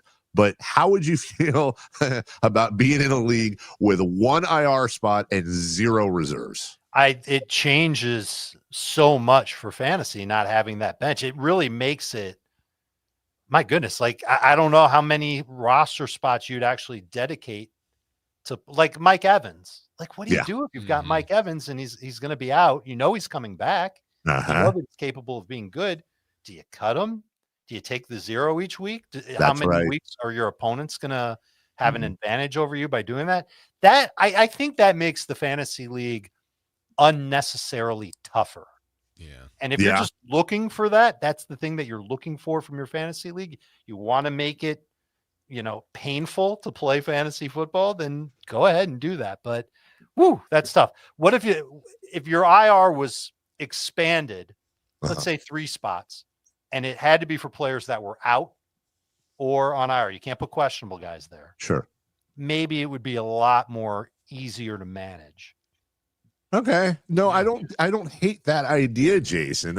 But I do love, because I am a psycho, I do love the idea of, I got 4 guys out. Let's say if it's a three-man IR, I have to make the decision. Am I taking a 0 this week? Because Mike Evans, let's say, is out 1 week. Am I taking, or on the other hand, if you're the last place team and you're first on that waiver wire, every week, odds are you're going to have somebody you can pick up that's badass and get you back in the league, right? Catch you back up. The other thought I had is, if you've got a couple of starters that are like at the top of their position, you've got Nakua, you've got Gibbs, you know the names. Yeah. You could then theoretically be more willing to take a 0 on one of your other spots because you've got those superstars. Yeah. I love big this. Guns. I love it. Dave, this is the first week of many that we'll have bye weeks. So how does that impact your rankings this week, having those 4 teams that have the week off? Is it look like a big shift in your top of your quarterback, running back, receiver list at all? We have a running back who was on the practice squad last week in the top 24. Wow. This week. We've got wide receivers that I'm hesitant to start confidently that are in the top 24. My number 12 tight end is Darren Waller, who 2 weeks ago, we didn't even know if he was even going to play in a game this year. So it pushes up players at every position, and it definitely thins out what your options are at flex. And speaking of like roster management, roster decisions, there are players on the Falcons, the Bears, the Steelers, the Packers. You don't have them this week. Do you even need them moving forward? Do you cut the Matthew Goldens and Darnell Mooneys of the world to go and find somebody to stash this week? Especially, we have taken on 3 significant running back injuries in the span of 48 hours. And so everybody's now racing to the waiver wire to get Rico Dowdle, who's replacing Chuba Hubbard, to get Michael Carter or Amari DiMercato. Those guys figure to replace Trey Benson in Arizona for the next 4 weeks. We have no idea when Bucky Irving, who's got a foot injury, is going to be back for the Bucks. Is Sean Tucker? Rashad White's already rostered in too many leagues. Don't even bother looking for him off the waiver wire. But is Sean Tucker somebody who could evolve into a decent running back in Tampa? And because of those players on bye, the thought is, all right, well, I know these guys aren't going to play this week. Maybe I can get them back next week. I can go ahead and just make the move for a running back or even a receiver like Darius Slayton to help me win now. And if it works out, great. If not, I can try and at least get my player on bye back on my roster after this week. Chuba Hubbard's out, like officially? Chuba Hubbard's out. Yeah. Oh, come on. This is questionable. That is incorrect, sir. Yeah. Great. Well, to play. He is not expected to play. Okay, that's great. So as miraculous recovery, Like the Seminoles and the AP rankings. Pardon me while I replace Chuba Hubbard with David Montgomery, which is just going to be amazing. That's going to be great this week. You think so? Montgomery's taking on Cincinnati. Oh, well, that's true. Kind of on that line, just really fast, Dave. We do have a text that asked about that. They're already starting Gibbs in their lineup, Dave, but they also want to know should they do David Montgomery or DeMarcado? I would rather do Montgomery. I think he's got a better chance to score. I think he's got a better chance to get more touches than DeMarcado can in Arizona. You threw me with the Chuba Hubbard thing. I was gonna ask you about. Now I'm completely blanking. We were talking about it wasn't a specific player question. It was more along the lines of what we were talking about with the no roster stuff. And now I'm completely. I have no questions for you, Dave. I completely am blanking because I really want to ask you that because I'm thrown about Chuba Hubbard. And now I have to decide if I'm going to put Jeremy McNichol or Evan Ingram in my flex spot. You've got to go to your waiver wire and find somebody else. Yeah. The problem is this is in my old man league where everybody in there is 70 or older and retired, and all they do, and they refuse to do the thing where we actually have a waiver wire. It's first come, first serve. So I go for like the fifth backup on the Commanders, and no, he's already on that other dude's team. So I hate fantasy football. I mean, I love fantasy football, but I hate fantasy football. You sound like 50% of the people who are playing fantasy football this year. Is Miami a decent start on defense this weekend? I ask because they take on Carolina without Chuba Hubbard. We talked about defense hopping last week. I never like to trust a bad DST. Okay. So unless you're desperate, that would be a DST that I would try to avoid. See if you can get your hands on the Cardinals DST, the Browns DST against Carson Wentz playing behind a depleted offensive line. That looks good to me. The Colts DST against Geno Smith and the Raiders, even the Giants DST against the Saints. Saints have allowed a lot of numbers to opposing DSTs. I would rather go with them. We have another one from our listeners. It's open-ended, it's not completely targeted, but it's asking, will you ask Dave about McConkey? That's how it's listed. Sure. So McConkey had a terrible game last week. He looks the same as he did last year. He's very shifty, but he's running a lot of short and intermediate routes. So we're talking about inside of 15 yards down the field. He is getting away from coverage with his quickness, and he's sneaky strong, but I don't think anybody looks at him and says, "Oh yeah, that's a physical wide receiver." The biggest problem is Keenan Allen is running routes in the exact same space. So is Quentin Johnston to a lesser degree. But when the pressure has been on Justin Herbert, he's looked Keenan Allen's way far more than Ladd McConkey's. So that makes me nervous to be all in on a huge week for Ladd McConkey against the Commanders, especially since the Commanders should be able to get a good amount of pressure on Justin Herbert because that offensive line for LA, which a week ago I knew, even when Joe Alt was healthy, the other side of that line was problematic for them. Now both those starting tackles are out for the year. This could be a game where Justin Herbert has to get the ball out quick. You would think that would be wonderful for Ladd McConkey, but it's going to be just as wonderful for Keenan Allen. It'll be less wonderful for Gadsden, their rookie tight end. And Quentin Johnston's going to be involved as well. Well, we'll make this the last question so we can do it live. I'll put the pressure on you. Bill O'Reilly style. We'll do it live. You said go to my waiver wire. Here you go. Here's my running back choices, David. Hit it. Isaiah Davis. Okay. Trevor Etienne, Kendre Miller, not bad. Sean Tucker, Kareem Hunt, and Blake Corum. Well, you can't get Corum now, nor would you want to. Yes, I think I would lean toward Tucker. Yeah. Yeah. Oh, I mean, Devin he's going to end up getting a decent role in Tampa's offense. It's not the easiest matchup. Either him or Kendre Miller. Does it have to be a running back, Dave? No, it could be could be a receiver, could be a tight end. All right, so Christian Kirk. Hey, look, Kendrick Bourne was out there. Good. Your old men weren't on top of that one, were they? Jalen Tolbert and Brenton Strange. Strange ain't bad. Look at this. Carmichael Dave. Dave Richard is trying to help you on Miami, Florida State week.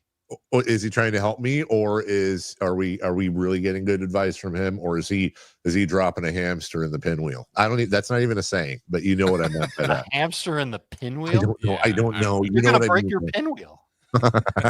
Those things are flimsy, man. Where can people, despite your cold, dark heart, where can people listen to you and glean all of your fantasy knowledge today?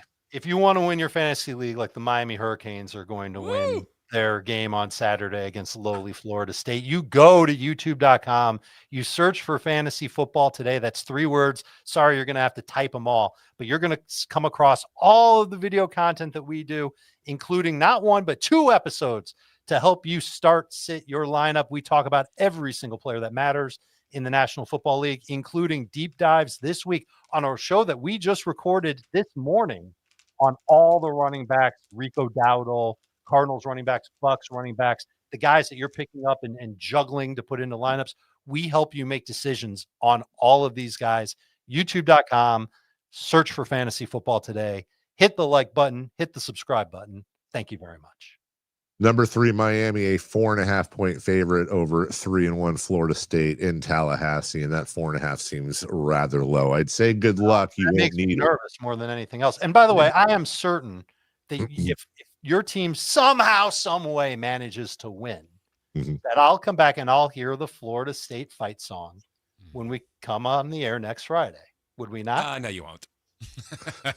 If I have anything to say about it, yes, but I have nothing to say about anything on this show. All right, I was going to suggest a bet where winning team gets their fight song played next Friday, 10 a.m. Eastern, yeah, but no, that's not fair because you're favored. What you know what I'm saying? What kind of a fan are you, Dave? Fine, oh, we're not favored. I can't make a bet on a song. Fine. I'm in. All right, the bet is on. The bet is on. Badgered him into it. Good luck on Saturday, I'm sure. Yeah, you too. Fine. Talk to you soon. Take care. Later, Jason. Thanks. Dave Richard, everybody joining us as he does each and every week. 3 for Madness right now, please. 3 questions, 3 answers. It's 3 for Madness on the Carmichael Dave Show with Jason Ross. Here's question 1. All right, 3 for Madness coming up next. By the way, playoff baseball. Jason's got Yankee, Cub, and Tiger audio. In the meantime, yes, question 1, Jason Ross. Christopher Loud. Or whoever, sorry. Yeah, that guy. Carmichael Dave. Hey, good morning. You can only watch one this weekend: NFL football or playoff basketball. Well, that's easy. That should have said playoff baseball. Oh. Jason and I are going to disagree on this. It is playoff baseball. Yeah, but give me football. I don't care. That's week 5. Now, if this was World Series, if this was NL or ALCS, I'd probably change my mind. But you're taking red zone away from me. Monday Night Football. Sorry, I'm still taking football. Yeah, I'm disagreeing with you. Yeah, I figured baseball, baby. Would your answer be the same if the Yankees weren't playing? Honestly, I probably would be different. Yeah. Okay. Yeah, and I'm going to be watching the Yankees at 1. You know, the good thing is they're actually at 1:00. The Yankees and Blue Jays on Sunday. So that's the Niners have already played, so that makes it a little bit better. And we look at this Sunday afternoon portion of the schedule, which there's usually a few less games. It'll be Titans, Cardinals, Buccaneers, Seahawks, a good game. Lions, Bengals, Commanders, Chargers. Yeah, okay. And the Sunday night games, Patriots, Bills, the same time that the Seattle Mariners and Tigers will be playing. So, okay. That actually makes it a little easier. You're right. Yeah, not too bad. Question 2, please.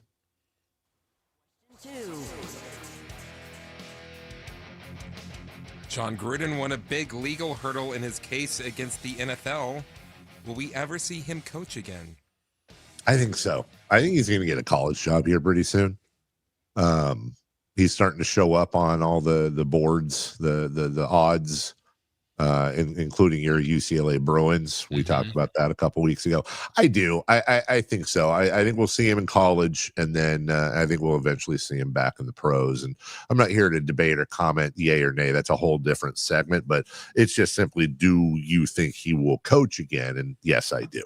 Yeah, I do too. And actually, I think he might actually be really good. I think he's a good coach. I think he would be good in the NFL again. But I think college would be a good spot for John Gruden, actually. I think it would be a great spot for him. Yeah, I think he'd be happy there. I think he could be with a good program and be kind of the face of a program. Gruden's like the face of a team to me, and I think he would do really well at the university part. Now, if he can recruit and handle all the new NIL and all the transfer and all that stuff. But I think with his pro experience, just his football knowledge, I think he'd be a good college coach. Question 3, please. Question 3. On a scale of 1 to 10, how big was the Niner win yesterday? I know the exact number, an 8. It's an 8. Here's why. Nope, just 8. Here's why. 10 is a Super Bowl win. Okay. 9 is a playoff win. It's the biggest possible regular season win you could have had, considering the circumstances, in my opinion. There's so many different ways we could talk about how huge this win was. The only reason it's not a 9 or a 10 is because I feel like those are reserved for postseason. But I would give it a 10 if it was just a regular season question. It's funny because in my mind, I thought the number was 9 because I couldn't give it a 10 because of what the importance of the game was. If the Niners had lost, nothing really changed for the impact of the season. But because it was a 10 of a regular season win, that's why I was going 9, but 8 makes sense too. It's just improbable. The importance of it was great for the standings, the first half sweep of the NFC West. You play them a second time, but you now have a really good shot at winning tiebreakers against those teams. The texter had it earlier. QB 1, wide receiver 1, 2, and 3, tight end number 1, and best defensive linemen are out. That's a game you don't win most times, and they did. That's awesome. We'll take a break. When we come back, Jason's going to run us through some audio from his Yankees and the other 2 teams to advance yesterday in a huge day of playoff baseball. You're locked in to Sacktown Sports. You never know what you might hear when listening to a Sacramento Kings game. Out of Keegan, going for another triple. Man, is he feeling it. Keegan, can he do it? Yes, there's number 11, Keegan Murray. Keegan steps back. He just knocked down his 12th three-pointer, a Kings franchise record. He's got 45 points. Never miss a moment of Sacramento Kings basketball with Sacktown Sports and the Sacktown Sports app. Brian Regan. She said, this is a Reiki massage. I don't actually touch you. My hands are just above you, and it's an energy healing. So when she was done, I said, I don't actually touch my wallet. Brian Regan live on stage. My hand is just above it. Friday, March 20th at Hard Rock Live, Sacramento. Get tickets now at Ticketmaster.com. Don't miss Brian Regan. The deals are on now at the model year-end sales event at Folsom Lake Honda, your one-stop Honda shop. Looking to own or lease? Save on year-end models and drive a brand new Accord or Civic. Visit us today at FolsomLakeHonda.com, your one-stop Honda shop. As a family-owned and operated dealership since 2009, customer service is our #1 priority. Our customers love doing business with us, and you will too. Go to FolsomLakeHonda.com. Your one-stop Honda shop. Ryan Reynolds here from Mint Mobile with a message for everyone paying big wireless way too much. Please, for the love of everything good in this world, stop. With Mint, you can get premium wireless for just $15 a month. Of course, if you enjoy overpaying, no judgments, but that's weird. Okay, one judgment. Visit mintmobile.com/radio. Upfront payment of $45 for 3-month plan, equivalent to $15 per month required. Intro rate first 3 months only, then full price plan options available. Taxes and fees extra. Default terms at mintmobile.com. You still got it, but your immune system weakens as you age, making it harder to fight flu, pneumococcal pneumonia, RSV, and COVID-19. Ask your doctor or pharmacist which vaccines you need. Sponsored by Pfizer. Go from daydreamer to industry leader with Amazon Business. From office supplies to IT essentials, Amazon Business provides tools that help you save costs and make insight-based decisions. Learn how to bring your visions to life at amazonbusiness.com. Hey man, gaining weight, dragging throughout the day, losing your drive? It could be your testosterone. The team at Revive Men's Health Sacramento gets men back on track with the energy and drive they've been missing. Meet Tyler, Revive Men's Health Director of Operations, and witness to hundreds of success stories. I've seen guys come in worn out, discouraged, and just not themselves. A few months into treatment, they're standing taller, speaking with more confidence. It's like watching someone come back to life, like a light switch gets turned back on. The spouse says, thank you, I really have my partner back, better than before. That's the moment it all clicks for me, and that's why I do what I do. Since 2011, Revive Men's Health has helped more than 120,000 men regain their energy and drive. Start your story today with an in-clinic visit or a secure video appointment. Call 916-619-3000 now to book your free testosterone test, exam, and consultation. That's 916-619-3000. Or schedule anytime at revivemenshealth.com.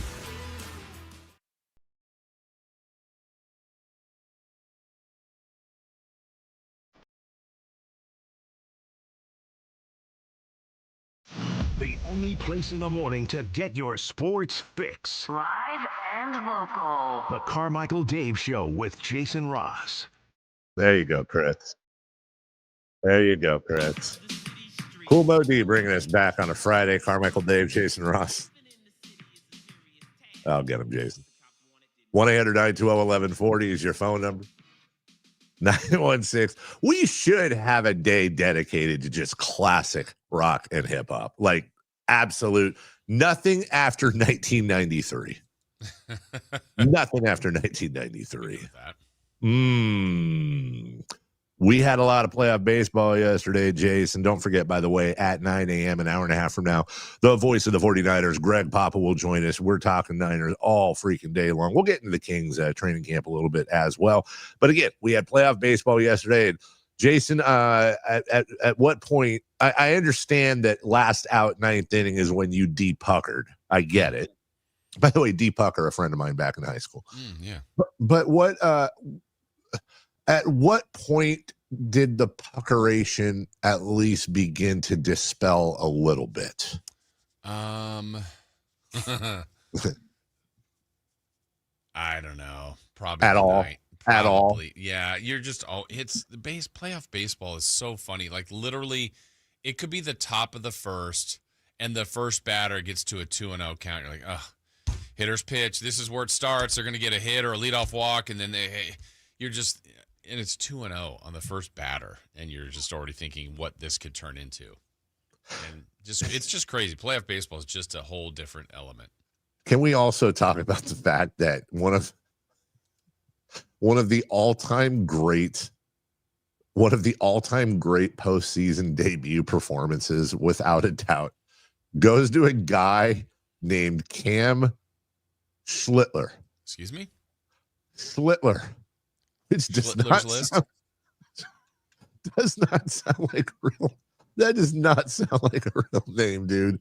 I mean, all his life, I promise you this, that dude knows how to fist fight. I can promise you. You go through elementary school, your last name is Schlittler. There's 900 different ways you could go with that name.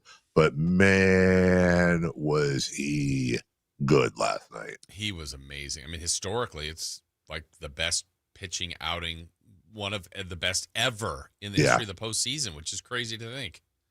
Who is the guy was it on the Guardians who, did you see that? I don't remember his name. I think it was a couple of days ago, also making his debut in the postseason in the outfield. And the first fly ball that comes to him, he dropped it. Oopsie. Different debut. Different type of debut. Yeah. Schlittler was on fire. Yes, he was. Well, you want to go through these games? Yes, please. All right, let's start. We'll kind of go in order of the way they played. So it's Tigers and Guardians first. The game 3 is the Dodgers, had already moved on. So everything else was win or go home. And for Detroit, it's been a weird season, but they got it going as that game went along. It's going to drop for a base hit. Baez in. Meadows flying around third. He will score. Perez holds it first over to third. Kerry Carpenter. Wetzel Perez doubles home 2. Tigers take a 4-1 lead in the 7th. All right, they would add on, though. First pitch. Swing a line drive. Base hit into right. Perez in to score. Torkelson will stop at second base. 6-1 Tigers. Bats are booming in the 7th against Hunter Gaddis. They would give up I'm sorry. I have a quick question that's totally important and germane to this. Is there Oh God, I'm in lava here. I hope you just take me at face value. I'm always fascinated by Perez or Perez, and I'm trying to think: is there a, what would you call it, an Anglo equivalent to that? Same spelling, different pronunciation of the last name.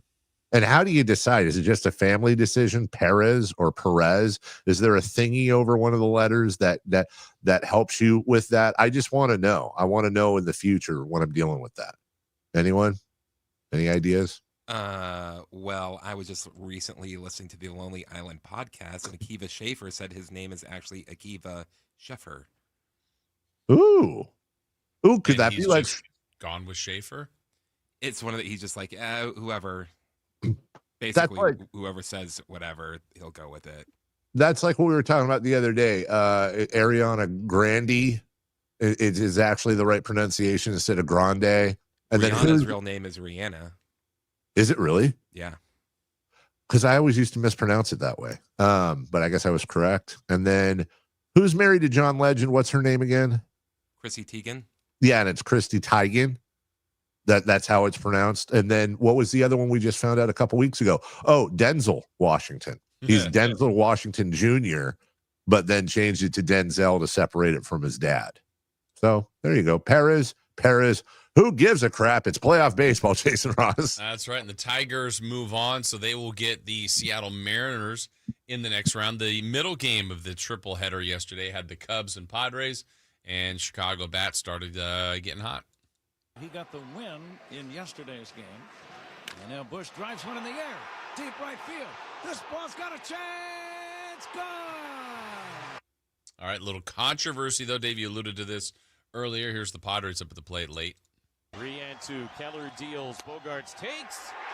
Oh, it was low and he got rung up. Pitch was down. And really, for the first time all game, home plate umpire DJ Rayburn missed one big time.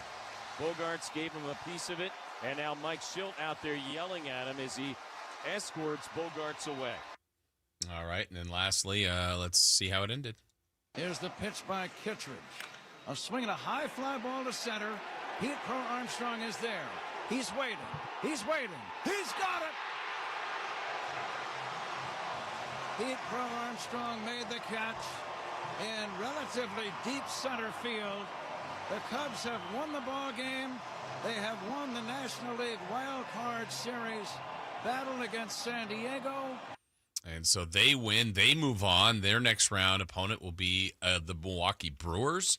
Mm-hmm. That series starts tomorrow. The last one, Dave, was the Yankees and the Red Sox, and both rookie pitchers pitched well early.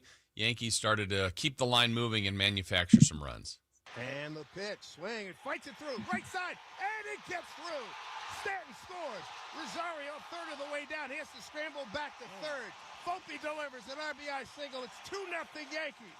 I don't know if you were watching early in the game, Dave. Did you see the first at bat for Stanton that he thought he homered?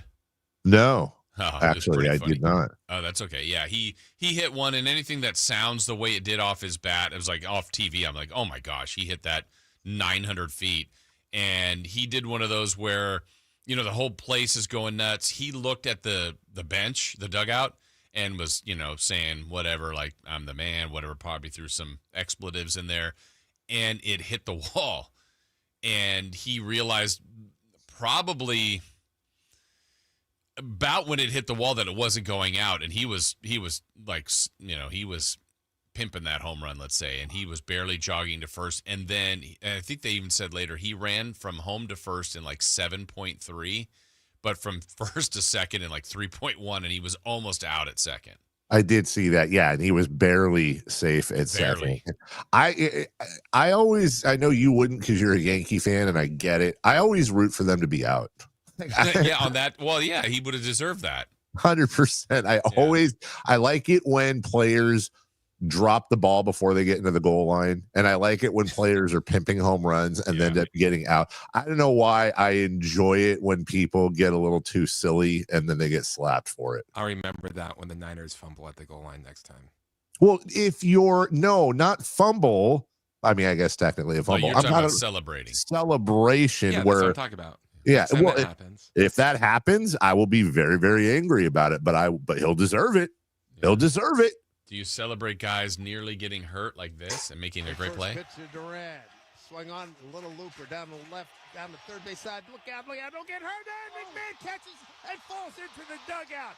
He did a total backflip. And McMahon is up and he's good to go. Wow, what a play. He went full speed into the third base dugout and flipped over the rail and made the catch. You know, this is another one that's like sports or life etiquette, I guess. I don't know. And people can argue this one either way, Dave. That was a funny play where McMahon catches the ball, goes head over heels into the dugout. Regular season game, I feel like people would have assisted from Boston's side of things. There's literally like 4 guys that are on the rail that don't even flinch. They just watch him run into the rail, go head over heels. I mean, they don't know how he's going to land. There's one guy from Boston, to his credit, that kind of caught him, but some would be like, no, I'm not helping that guy. And others would be like, oh, I don't want him to get hurt. I don't know the rules, but people would argue either side on that one. If Alfred Collins was in that dugout, he'd have taken a swipe at that glove. Exactly. Knock it out. Yeah, that's proper etiquette. Okay. And afterwards, the Yankees, here's the final call. The 0-1. Swing and a pop down the left field line. Looking for it, McMahon. He's got room. He's there. And the Yankees have won it. They win this wild card round and eliminate the Boston Red Sox. The final score, 4-0 New York. It's on to Toronto. All right, one last thing from this. There was the big day by Schlittler. Here's Aaron Boone on that. Aaron, was there a moment early on in the game where you thought Schlittler could deliver that type of performance? Last night. Honestly, every time he's taken the ball, like, I feel so good about him that he's capable of doing anything because he's such a good strike thrower and with that stuff. But felt great about where he was mentally last night when he was leaving. And, as I said, results aside, you never know what the results going to be. Like, I knew it wasn't going to be too big for him. But just, what a performance. There you go. Yeah, well, it was a hell of a performance. And in the end, the Red Sox, tough end of their season, but last night they were up Schlittler Creek. Yeah, what was that? Just knock it. You wanted to hit the landing, didn't you? I wanted to nail that so bad. See, let's just get out of this segment. We'll take a break. God, he's short. He's short. We need, you know what? I'm just calling him Cam, dude. He's just Cam. Okay. Cameron. Everybody, Cam. When we come back, we're going to get to Kings training camp day 3. Also, I want to put a tail on this baseball conversation. I believe there are 5 of 8 teams remaining in the playoffs that have absolutely wonderful storylines if they were to win the World Series. And I know, Jason, you and I are 100% going to agree on all 5, importantly, the 3 that I do not. Also, again, Kings training camp. And you hear it universally, whether it's from Coach Christie, Scott Perry, I think Sabonis said it earlier. There's say what you want about the team, say what you want about their outlook for this year, but there's a really good energy about the camp this year. And somebody's saying your volumes are all messed up. Dave is very high. Ross is very low, and the clip audio is even lower. Well, somebody call Ryan, get him in here, and you know what? That's not fair. Ryan didn't say anything. I take that back. I only want to pick on him when he says something. He didn't say anything, but thank you for the feedback. And also, if you want to talk about feedback, how about a second opinion feedback from our good friends at American Energy Heating and Air? Nope. American Energy Home Pros. By the way, this is a 1-minute break, everybody. So, Jason Ross, I see you getting up. You better be darn quick.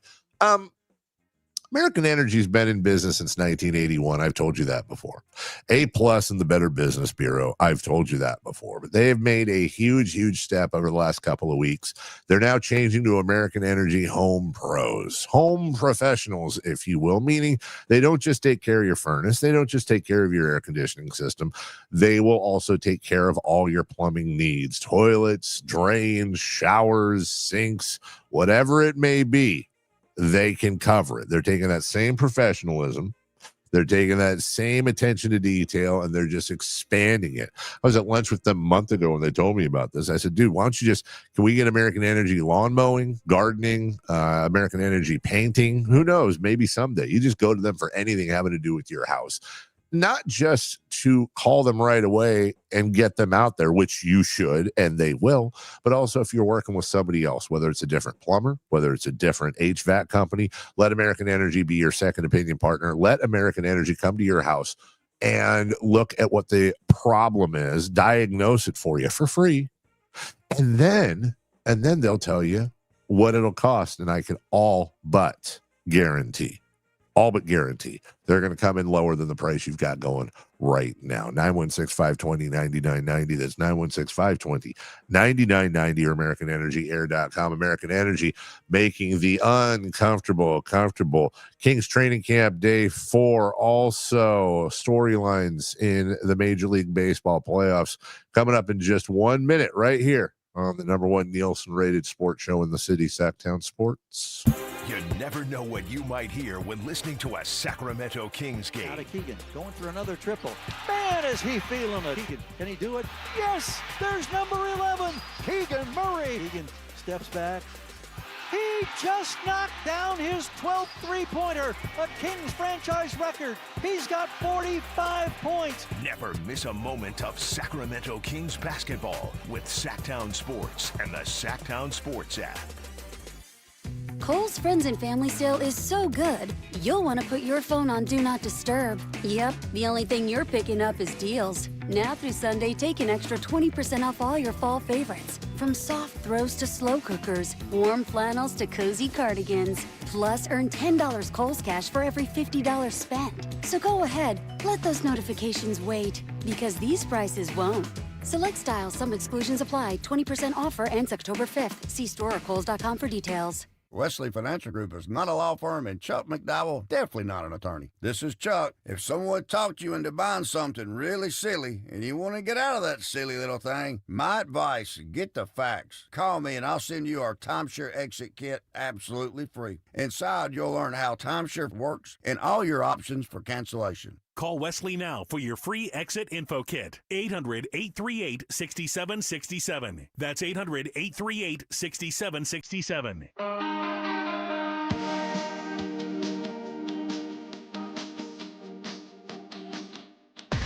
Carmichael Dave. He has very good sources, and he just kind of tells it as it is and gets to the point. Jason Ross. He has a lot of pretty smart things to say. He's good at what he does. On Sacktown Sports.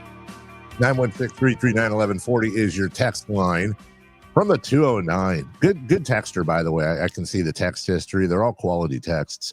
We were talking about Perez versus Perez. By the way, Chris Guerrero said that one is Portuguese and one is Spanish. Does that sound accurate to you? Yeah. Okay. Thank you, Chris. This texter from the 209 says, the name pronunciation thing touches on my website idea, a site where athletes / celebrities / musicians can upload a very short video on how to say their name. I actually would be all for that. Sorry, authors. No chance. I would be a huge fan of that, to be honest. There is, I mean, I don't know that there's a website dedicated to that, but sometimes, like I've seen the NBA have pronunciation things where they literally have a drop down or a click on some of the team sites that you can do that. Yeah, you but can. It's a great idea. It is a great idea because you want to get it right. You know? Yeah. You want to get it right. Absolutely. Before we get to training camp, guys, do we have any audio, by the way? I'm not there. I have a thing or two that I can play if need be. I wanted to talk to you. I just want to put a tail on the baseball thing, the baseball highlights. So I was actually looking at the bracket, and I think there is a great statistical chance, 5 out of 8, that have tremendous to really cool storylines. I think the Tigers not having won it in forever, 84, I want to say, Sparky Anderson against the Padres. But the way also that combine that with the way they collapsed and then were able to dispatch the Guardians who overtook them. And then if they were to go from collapsing to being a wild card world champion, I think that would be an absolutely wonderful story. I can agree with that. Blue Jays, just from the standpoint of a team that a team that nobody really, I shouldn't say no, most people don't really talk about the Blue Jays, on top of the fact that they're the only Canadian team, on top of the fact that they haven't won it since 93 back-to-back. Joe Carter, Ricky Henderson on that team, RIP. I think there's a great storyline there. Plus, I also think I'm correct here. Two sons of great ball players in Bo Bichette and Vladdy Guerrero Jr. I don't think either of their dads got rings. No. I don't think. So you got, unless I'm missing something late in their career or something. Yeah, so you got that. Chicago Cubs, they're the Chicago Cubs. So that's just, to me, that's a good storyline. And then the two, to me, that have this is the World Series I'm rooting for, that have in my opinion, the best storylines.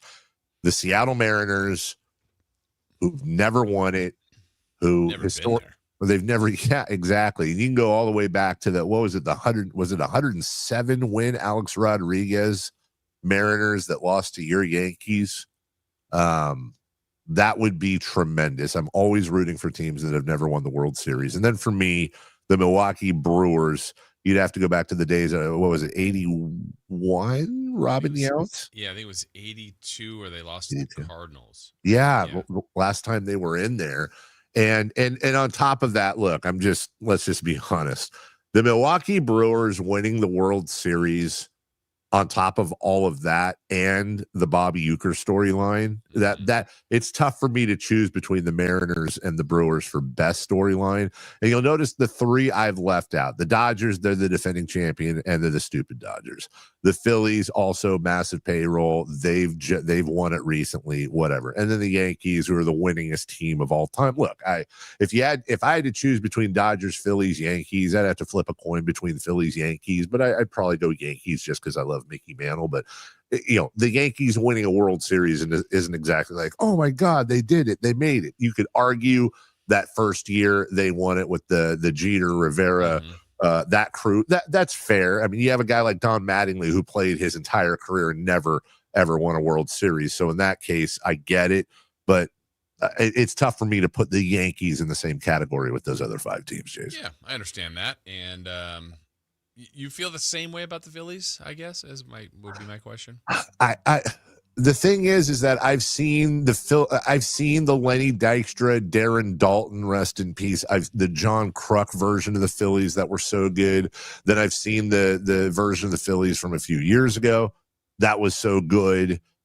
It's just tough for me to put them in the same category as the Brewers, as the Mariners, as the Tigers, as the Blue Jays, and then even the Cubs. I get it. I get that the Cubs won a World Series less than 10 years ago, but it's the Cubs and they only won one. It'd be kind of, again, the lowest rung of the good storylines in my opinion, but it would still be, anytime the Chicago Cubs can win a World Series, you kind of got to tip your cap there. Yeah, had the Cubs not won that one, I wonder if that would be the team that the masses would be rooting for. Oh, 100%. Oh, if the Cubs were still on their streak, I think the only team in baseball that could possibly compete with them would be the Guardians as far as storyline. But I don't even think the Guardians the Guardians couldn't even do it, because the Chicago Cubs were the one team that was synonymous in any sport. There is not in football and not in basketball, not the Clippers, not the Kings, not the Buccaneers before they won theirs, 20 years back or whatever it was now. The Chicago Cubs, the curse of the Billy Goat, they were Steve Bartman. They were always the ones that were synonymous with the lovable losers. They're never going to win it. Even though when the Chicago White Sox won it, I think it was the first time they'd won it since like 1912 or 08 or some crap, but no one really noticed that. The Cubs were always synonymous, and they have a ring. Finally. Yeah. But it's the funny thing is that I mentioned, here's the sad thing, Jason, 5 out of 8 teams I gave you, 5 out of 8 teams, I believe have the best storylines. 3 of them, I do not. The Yankees, the Dodgers, the Phillies. 5 out of 8, which is what, like 70-something%, I think. So I'm going to give you a choice, the old $250,000 bag of cash bet. You can take any of those 5 out of 8 teams to win the championship or one of the remaining 3. Which one are you taking? Well, who I think will do it? I'm saying you got to bet that either the Dodgers, the Phillies, or Yankees, or you can have all 5 of the rest of the teams. Who are you betting on? I'll take the 3. That's same here. Yeah. Same here. I mean, as far as the NL, you got half of them in there, right, with the Dodgers and Phillies, and one's going to get to the NLCS. So you're knocking one out, but you got another one that's still in. I'm not sure that they'll beat the Cubs or Brewers, but I would like their chances. And then, I don't know that the Yankees will get through either, but I think I would feel best. I think those 3 teams are all really good, experienced too, and I would pick that would be the group I would bet on. If your Yankees weren't involved, would you be all in on the other 5? Or is there anyone in their Phillies, Dodgers that you'd be like, oh, no, I'd like to see them win? No, I'd be in on the other 5. Okay. Yeah. Well, speaking of lovable losers, the Sacramento Kings. No, hey, I said lovable. Okay. They're back in training camp day 3. Today is, of course, day 4. And Jason, you have some stuff to share with us. Yeah, let's hear from Coach Christie talking about how practice has been going and really how they're trying to implement some things offensively as far as read and react goes with the offense. It's a tough one, man, because like you get in here and you're doing it, you're learning it, and then you start playing against your teammate, and you got to make sure iron sharpens iron. You can't play buddy ball. But then you get in the game, and all of a sudden the reads become real, and then that's up to us to continuously coach them, put them in 2v1 situations where all of a sudden, are you making the right read? Are you doing the right thing? Did you do it with the right timing? Did you run into the screen? Did you walk into the screen and bust out of the screen? There are like a lot of different ways that you can do it, but it's one of those things that takes time and how much thought, we're watching film, how much you want to put into it to make sure that we want to be really good at what we do, and that it does take time, but at the same time, you do it. And this, my message to them was yesterday is, you got to be brave. We're not looking for perfection. Perfection will make you apprehensive and a lot of different things. Just go into it and let the failures teach us. Play together, figure out one another, and make it happen. It's good words from Doug Christie, and I will tell you, and this will be a theme going in training camp, in my opinion. I've been thinking a lot about this. We got a break. The most important player, in my opinion, Jason, by far, in training camp, the most important player coming out of the box this year for this team is a guy by the name of buy-in. I think if these players buy in to what the coaching staff is selling, that's defensive accountability, communication, playing on both ends of the floor, trusting their teammates, giving up the ball, knowing you'll get it back, I think they could outweigh expectations, but they're going to have to buy in. And that, to be honest with you, that's Doug Christie's big test, I think. Yeah, for sure. I mean, that's it. That's the one X factor we don't know what it will be like, is Doug is the coach full-time with his system, his style. That's what we got to wait and see. Kings training camp day 4 is today. Of course, Alan Stiles and our folks in the afternoon will have all your coverage of Kings as well. In the meantime, we got to take a break. When we come back, Postradamus, that's afterwards, by the way. How did we do on our picks? Plus, we got some audio from last night's massive 49er win right here on your number one Nielsen-rated sports show in the city, Sacktown Sports. Sports.com and join the Sacktown Sports 1140 newsletter. This is the story of the one. As a safety manager at a manufacturing plant, he does everything he can to keep his coworkers safe. From finding ways to reduce risks to keeping safety supplies in stock. And for that, he relies on Grainger. Grainger offers a broad range of quality products and next-day delivery, so he can always play it safe. Call 1-800-GRAINGER, click Grainger.com, or just stop by. Grainger, for the ones who get it done. Alan Stiles here with your Sacktown Sports Injury Report, brought to you by DTLA Law Group. Zach Geloff, out with that dislocated left shoulder, underwent successful surgery in Los Angeles in late September. Should be fully recovered and expected to return in 2026. Left-handed pitcher Sean Newcomb felt left elbow inflammation and unfortunately is out with the rest of the season after feeling tightness in his left elbow following his most recent outing. That was your Sacktown Sports Injury Report, brought to you by DTLA Law Group. Hey, I'm Alan Stiles. Injured at work? Call downtown. DTLA Law Group, California's leading injury law firm. With over 40 lawyers throughout California, they have won over $500 million in settlements. DTLA Law Group will get you compensation for your work injury. You don't pay unless they win. That's right. You pay zero up front. Call downtown. Text injury help to 40222. That's injury help to 40222. Visit them at calldowntown.com. Text charges may apply. At Fisher Investments, we may seem like other money managers, but we're different. Are you really that different than the rest of us? We are. As a fiduciary, we always focus on what's best for our clients. What services do you offer besides investing? We have a team of specialists in financial planning, estate planning, and more. Your clients rely on you for all that? Yes, we ensure clients receive unparalleled service at every step of the relationship. Okay, but you still sell commission-based products, right? No, because we believe that's a conflict of interest. We prioritize service over sales goals. So, then how do your fees work? We have a simple and transparent fee that's a percentage of our clients' portfolios. So we do better when our clients do better. Wow, we're more different than I thought. At Fisher Investments, we're clearly different. Learn more at fisherinvestments.com. Investing in securities involves the risk of loss. Hey man, gaining weight, low energy, lost drive? It could be your testosterone. Revive Men's Health Sacramento helps men get their edge back. Meet Tyler, Revive Men's Health Director of Operations. When men start treatment, it's not just their labs that change. You see it in their posture, their energy, and how they walk into the room. That's why I do what I do. Call 916-619-3000 now to book your free testosterone test, exam, and consultation. That's 916-619-3000 or schedule anytime at revivemenshealth.com. Brian Regan. She said, this is a Reiki massage. I don't actually touch you. My hands are just above you, and it's an energy healing. So when she was done, I said, I don't actually touch my wallet. Brian Regan live on stage. My hand is just above it.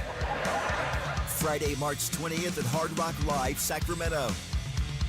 Get tickets now at Ticketmaster.com. Don't miss Brian Regan. KHD1 Sacramento, KYMX HD3 Sacramento. Your flagship station for the Beam Team. From the Power Business Technology Toshiba Studios. This is Sacktown Sports 1140. The Carmichael Dave Show. He's on the microphone when he's not on the microphone. He's playing a song, and when he's not playing a song, he's on the microphone, and then boom, with Jason Ross. No, he didn't. Yes, he did. Call or text at 916-339-1140. It's the Carmichael Dave Show with Jason Ross on Sacktown Sports.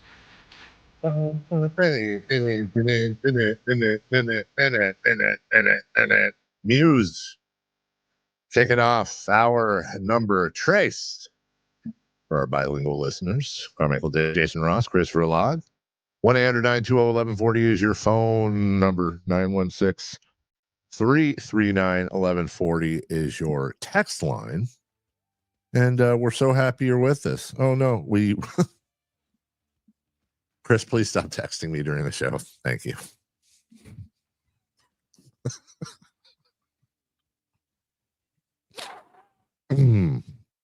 Jason, how are you? I'm well. I obviously missed something there, huh? I'll show you in the break. Okay. Do you think he'll do the same thing that she did, Dave? I'm only curious if he did. Yeah, where he doesn't catch it at first. Yeah. Oh, well, now that we said this. Yeah, that's exactly right. Jason, there was a 49er game last night. Not sure if you're aware. And I'm well aware, yes. Yeah. They won. An 8 and a 9 on the win scale. That's right. We did, as a matter of fact. Huge win. God, such a huge win. We never win those games. That's what I tell myself, but we did last night. And that's right. I do play on the offensive line. I can say that. Greg Papa will join the voice. Thank you. Of the 49ers at 9 a.m. to break all that down. But as always, we hold ourselves accountable. We made some predictions for last night's game. And Jason, I am perfectly okay with just crapping the bed on this one. But how bad did we crap? Oh, interesting way to phrase it. Let's find out. Okay, well, the very first category, Dave, between you, me, and Chris, we asked who would be the first 49er to score. And you selected CMC. I selected Pinheiro. Chris selected Pinheiro. Were we right? McCaffrey shifts out from under center. Mac Jones takes, and he throws. It's a touchdown. Touchdown. Pinheiro. 49ers on the opening drive of the game. A couple of penalties, and they can't be stopped. That was Tonjes. We were. I should have said Tonjes. Yeah. Tonjes. Remember the that Saturday Night Live skit with the cat that drove? That was awesome. Tonjes, the driving cat. That's right. Hilarious. Good stuff there, right? Great let's see. stuff. Great. Who will lead the 49ers in receiving? You said Christian McCaffrey for 53 yards. I said Christian McCaffrey for 64 yards. We're just going up. Chris said Christian McCaffrey for 71 yards. We all believed in CMC. We did not see Kendrick Bourne's 10-catch, 142-yard day coming. Good for him. He was awesome. He was. We weren't. No, we weren't. But honestly, I'm happy to miss on that one. They're obviously, hey, as JR said yesterday, he told us all that connection between Kendrick Bourne and Mac Jones. And again, shout out to Christina Warner for saying vintage Kendrick Bourne, as it's the second time in his career he's had over 100 yards. Just a wonderful night for him. And, as Dave Richards said earlier, I love the idea of that type of Kendrick Bourne, that as your third receiver, if this team, even just Pearsall, Kittle, Kendrick Bourne, Juwan Johnson, and or Jennings, Johnson, and Jennings, and that's not even with Ayuk as your receiving core along with a Christian McCaffrey. Hey, that ain't bad. Not bad at all. And again, the reinforcements are coming, so that's encouraging here for the Niners. Next up, we asked our third question, combined penalties in the game between the Rams and the 49ers. 49ers called for 8 infractions, 5 on the Rams. That's a total of 13. Dave, you said 8. I said 12. Chris said 10. So, nice job, Jason Ross. One off there, but that's probably the best we did on this. We had a rough week. Halftime score, Dave, you said 13-3 Rams. I said 14-6 Rams. Chris said 17-6 Rams. That was close to the score, but it was 17-7 Niners at that. Ooh. Final score, Dave, you had 24-10 Rams. I had 24-12 Rams. Chris had 26-13 Rams. So we're all in the kind of general area. It was 26-23 Niners. The clutch win that was saved on this play. 4th down and 1 for the Rams. Niners lead by 3, a chance to win it with a stop here in overtime. Stafford gets under center at the 11-yard line. He takes it, he turns, he gives to Kyron Williams. He gets packed. I think he's short, Tim. I think he's short. And the 49ers storm the field. It is all over. The 49ers have won it in overtime here in L.A. Did you think he was short, Dave? He was short, Tim. Yeah. He was short, Tim. Wonderful. Wonderful. Guy Haberman on the call there. And then the random stat. Dave, you picked, this was maybe a first, but you picked Juszczyk for a TD. He had one a couple games ago. And I get the win for that because I predicted that he would have a touchdown a couple games ago today. Good for you. I said that the 49ers in their 12 points would not score a touchdown. I was way off. And Chris said there would be a defensive touchdown in the game. So we need to be better. I am fine with being this bad. I'm okay if that means a Niner win, especially. I am so proud of that team. I am so, in this year of optimism for me, I'm so proud of them. And I'm doing everything I can to not completely open up my heart and soul to this team being for real, because I know it'll just get crushed. But at least for this one shining moment today, they deserve all that, man. Hey, let's go eat a GD snack, as Rex Ryan said. Well, you want to hear from you gave many candidates for game ball. How about Kyle Shanahan, who ended up having a big day? The way he got this team somehow, some way to 4-1. He talks about Kendrick Bourne's big night. KB's been awesome for us, man. For us to just add him, and I think week 2 that we did, and for him to just be a part of our group, to end up having to start here basically these last 2 weeks. I had a couple big drops last week. Had one today in particular on 3rd down, but every time he did something, he completely made it up, because the plays he made with his hands, the plays he made after the catch, he was great today. Remember earlier when we were talking about kind of damned if you do, damned if you don't, a lot of people post the 3 runs that they had to punt the ball back to the Rams, and Rams put themselves back in a position to either win or tie the game in regulation. A lot of people were critical of that on social media, Dave, and I thought, and some of the things I read were, that, and some of it was like, you've got a quarterback that's hot. The Mac Jones-Kendrick Bourne duo is so hot right now, and I'm thinking, when was that phrasing ever going to occur in the 49ers lore? But it did last night. I mean, he had 11 targets, caught 10 for 142, and a lot of people wanted them to throw to him on 3rd down because he was seemingly unstoppable. A lot of people need to sit on a smelling salt. Here's the thing, dude. If Kyle Shanahan throws the ball in that situation and it does, well, first off, that'd be weird if he threw, but if he calls for a play in which you throw the ball and it's anything but a catch, I'm talking obviously an incompletion, right? God forbid an interception, whatever it may be. He is being raked over the coals. He was in a no-win situation. Everyone knows what play he's going to call, but all he's trying to do is run down the clock, do everything he can to run down the clock. That's the right call. It's easy to sit on your couch and say that. I don't know why coaches haven't figured this out. You know what the play to call there is, Dave? The one that works. Yes. I mean, that's what I've learned is, hey, throw there. If it works, it works. Run there. If it works, it works. Like, you can't get it right, coordinators and coaches. It's hard. You can't always do that, and people are going to be very critical. That was a terrible play. Was it? Did it just not work? Did the other team blow it up? Did you not execute it right? No coach is going there trying to make it not work. I know, in situations where we played the stop, I'm sure the Rams would love to have that back because the play didn't work. Doesn't mean it was the worst call of all time. A lot of people think it is, but that's just, we're all based on the results as opposed to whether or not they were kind of running the proper play. Remember when Pete Carroll decided to pass instead of hand off to Marshawn Lynch? Uh-huh. You said it perfectly. It's the play that works. Yes. And all you can really do is just go with the numbers, go with the stats, go with the smart thing. Let your defense do what they do, and hope for the best. Now, look, we're having, this is the old Marcus Smart 1 inch left, 1 inch right reference that you and I love so much. If Kyron Williams doesn't get the ball punched out by old Alfie, if he gets in the end zone and the Rams win, we're sitting. That's all it is today is everybody's killing Kyle Shanahan for not passing the ball in that situation. So, hindsight is always 20/20.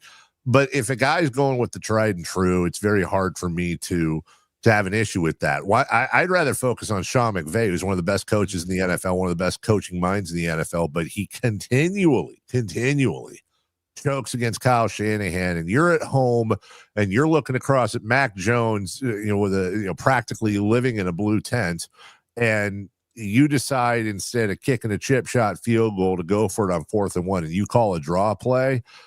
I'd much rather focus on that because he pooped his pants. Yeah, well, let's hear from McVay a little bit. He talks about that 4th down decision. It's a bad call. It's a bad call by me. Thought about maybe trying to draw them off sides. I took one. They took the other. And it was a poor decision by me right there. Okay. So that there's a longer version of that, actually. It's a bad call. It's a bad call by me. Thought about maybe trying to draw them off sides. I took one. They took the other. And it was a poor decision by me right there. But, you give the Niners credit. They made enough plays to be able to win the football game. We had plenty of chances throughout this game. We stayed in it. We fought. We battled. But I'm pretty sick right now. I'm sick of the spot that I put our group in to end the game. But, hey, these are the tough beats that you got to be able to learn from and move forward, and that's what we're going to do. And you would ask the question, Dave, about, the option, because they could have kicked. There still was, about 3 minutes with the 2-minute the 2-minute warning. You got the timeouts left, or a timeout left. Here's McVay on kind of that decision-making process. In hindsight, I wish I would have, but no, we came in here to try to win the football game. It didn't go down for us, Gary. That wasn't even a thought, but the play selection was very poor. I'm sick right now because I put our players in a spot, and I got to live with that. Okay. Good for him. I really do like Sean McVay. I do think he's a hell of a coach, and I love the fact that he was just without a doubt accountable. Fell on the grenade for his team, and obviously they get there in part because of Sean McVay. They win with Sean McVay, but last night he gets in his own head against Kyle Shanahan. Also, Chris, if you wouldn't mind, I feel like it was a bad call. It was a bad call. Repeating is a nice drop for us to have. I can think of plenty of opportunities for us to use that. Yeah, it is tough. It's tough from his point of view. Just an embarrassing night for the Rams overall. They've had a good year. They are a good team. They're playing at home. Their fans literally did not. That should have been the call of the game. In Nostradamus was, will there be a Ram fan at SoFi Stadium? The answer is no. It was just an absolute sea of red. And as a Kings fan who can't stand it when Warrior fan and Laker fan take over Golden One, it's nice when it's your team that's doing it. And I saw somebody comment that said Niner fans can show up on Thursday because they don't have jobs. And it's like, dude, if you're going to cope properly. I think yes, all those people in San Francisco that don't have jobs that, because cost of living so low there, ding dong. No, it's just, they're better fans. And you can talk about how the Rams were gone all those years and they have to rebuild. I understand that. LA sports fans are the worst sports fans as a whole. Doesn't mean there aren't great LA fans, but LA sports fans are the worst sports fans in America, and that was on display last night. Yeah, and this has been several years running now where the 49ers go down there and just overtake SoFi like they did. As far as the players' perspective on the end of that, Dave, let's hear from Matt Stafford about being more aggressive and going for the win instead of for the tying field goal. I love that we went for it. That's what I mean. I'm not playing for a tie. Let's go. Just wish we would have, kept the drive alive and found a way to score. I think you want to say just wish we would have run a different play. Right. But that's okay. You feel the same way? No ties? Yeah. No, I was glad that they did that too. And, it probably had a pretty good odds of ending in a tie if they had made that with whatever was left. But let's hear from Kyle Shanahan about Mac Jones. This guy was heroic. He was battling. He was hurt. He had a really good game. He's been undefeated as a Niners starting quarterback. Here's Kyle Shanahan on Mac Jones. He played his ass off, man. Was unbelievable in the first half.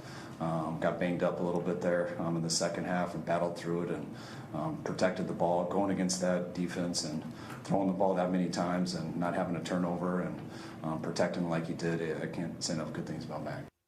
All right, then we got one more here, Dave, from Kyle Shanahan. This was basically the play that saved the game that we just heard where the ball was punched out near the goal line. Here is Kyle Shanahan on Alfred Collins. I was hoping we could at least hold him to a field goal there, and then when I heard the noise and everything, kept looking, and it was unbelievable. I knew everyone was celebrating, but knowing they had 3 timeouts and being right there on the one, didn't get to really appreciate it at the time, but definitely appreciate it now. So looking at the standings now, Dave, 4-1, which we mentioned half of the games that they've played against the division already they've taken care of with the Seahawks, Rams, and Cardinals, winning 2 of those on the road. So knowing you'll get the Seahawks and Rams back at home when hopefully you're healthier. You'll get the Cardinals there a little bit later. To be 4-1 with a point differential of +8. That's crazy. It really is, dude. And the Seahawks are 3-1. Their only loss this year, of course, at home to the Niners. You keep saying it. They swept arguably the toughest or at least most competitive division in the NFL. And they did that without their starting quarterback, without their all-world defensive player of the year perennial candidate edge rusher, without their all-world tight end. with a running back on the wrong side of 29 whose Achilles are like ticking time bombs, without their number one wide receiver and so much more, with a 57-year-old offensive lineman, all pro, who just continues to go out there. It's why I said right now, I cannot accept any argument. And yeah, I got red and gold glasses on, but I think somebody biased or unbiased would be tough to say anyone in the NFL has done a better job than Kyle Shanahan. And so we were going over this earlier in the year, Jason, Coach of the Year candidates, and they were all, you didn't see Andy Reid, you didn't see Nick Sirianni, you didn't see Sean McVay, you didn't see Kyle Shanahan. It was all coaches of teams that were seemingly outperforming, teams that were bad last year, that were having good years so far. And I understand that to a point, but in the case of Kyle Shanahan, I would just challenge, find another team in the NFL that has a better combination of record, opponent, strength of schedule, and how many people not only are out, Jason, but going from one quarterback to another quarterback, then another quarterback 3 weeks in a row. And the amount of shifting they've had to do on the fly, the amount of additions like Kendrick Bourne, they've had to literally pull off the couch to get in there, the emergence of Jake Tonjes, just on and on and on, the things they've had to integrate. Kyle Shanahan arguably has had the best 5-game coaching stretch of his career, and he gets crap, and some of it from us, when he's doing things we don't like in the playoffs, or he's waiting too long on certain players before making changes, whatever it may be. But you're also talking about a guy who is now doing the most with the least, who is able to adjust better than anyone so far, and who has taken Sam Darnold, who has taken Brock Purdy, who has taken Jimmy Garoppolo, who has taken Mac Jones, and they've all had the best years of their career. Purdy, his only stop, but all have had the best years of their career in Kyle Shanahan's offense. In the case of Sam Darnold, and what I'm sure will be Mac Jones, are setting themselves to make a, Jason, there's, barring some sort of horrible collapse, I think the best thing, if I was Mac, I don't know if he's married, but if I was Mac Jones's wife, I would be praying. I would go to church and drop to my knees and pray to football Jesus that Brock Purdy comes back next week and Mac Jones does not take another snap for the San Francisco 49ers this year, because I can tell you right now, if that happened, someone's giving him a fatty boom. Wait a minute. Is he signed next year too? Let's pretend he's not, so I can tell my story. He's getting a big fat contract, not a Purdy contract, not not a Lamar Jackson contract, but he's going to be generationally wealthy next year. And you have to give credit to Kyle Shanahan. He's made a lot of people, or helped make a lot of people, very, very rich in this league. Absolutely. And I think, his system, his style, whether he was a coordinator or now a head coach, he's done it well. And I think if you look at the big picture of how the Niners have been able to scratch and claw their way to this record, which is truly impressive, I mean, the alternative, and it would have been understandable, Dave, if we were looking at a team that's 1-4 right now and go, well, hopefully when guys come back, they can get hot and maybe get in as a wild card and be the hot team at the end of the season. Now it's just giving you, to me, a different kind of confidence that the reinforcements are coming, or Kittle will be back soon. We don't know about Ayuk, but Purdy will be back, and some of these other guys that are coming back, that Pearsall and such, that what will it be when they have their full weaponry? And the one we know that won't be is Bosa. That's going to do its damage, but the more you win without key players, and it's been a winning organization, they have won a lot in the last couple of years, I just think they're building confidence by the week. And I think there were so many more things stacked against them yesterday. The short week, the road, the injuries. When you win a game like that, I don't see how it doesn't boost your confidence at all. It's got to be at a high right now. It 100% should. And Campeo in the chat says, Dave's on a 49er high this morning. He's absolutely right. However, I don't have one shoulder, Jason. I have two. And I got to be honest with you.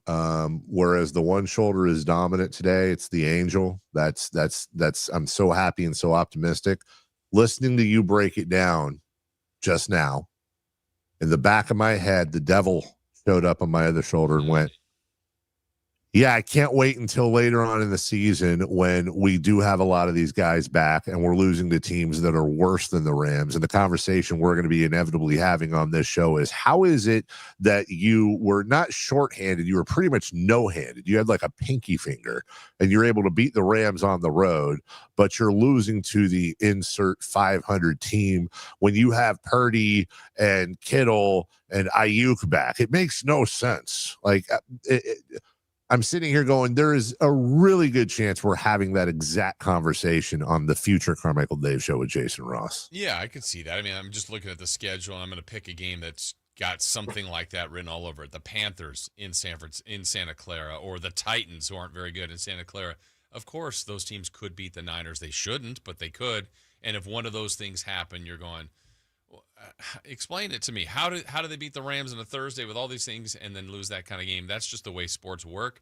But I just think you want to see this team at its ultimate potential, and I still think with all those guys, and that's what this is doing. But the more you win, and Ton just plays like he does, they don't have to rush Kittle back. They want to get him back. Or, hey, Brock Purdy, you might be ready next week, but what has Mac Jones done? He's allowed this team to create more time for injuries because of, one, their success and the way the backups have played. Hey, Jennings, you're maybe not quite ready. Well, we got Bourne now. He's ready to go, and I think that's a luxury they have.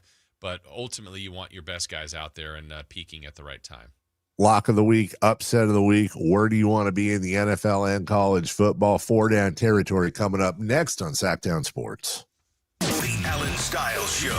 Brock's bro, Chuba, he's on Nevada and wasn't great. Why didn't we ever hear about him? You answered your own question, Jeff, because he's not very good. Look, man, it's your 5th year at UNR. You are now Preston. Not calling you Chuba. How old is he? He is 24 years old, a 6th-year starter, never won a college football game. We use your government name. You can listen to the Allen Styles Show Monday through Friday from 10 a.m. to 2 p.m. on 1140 a.m., YouTube, and the Sacktown Sports app.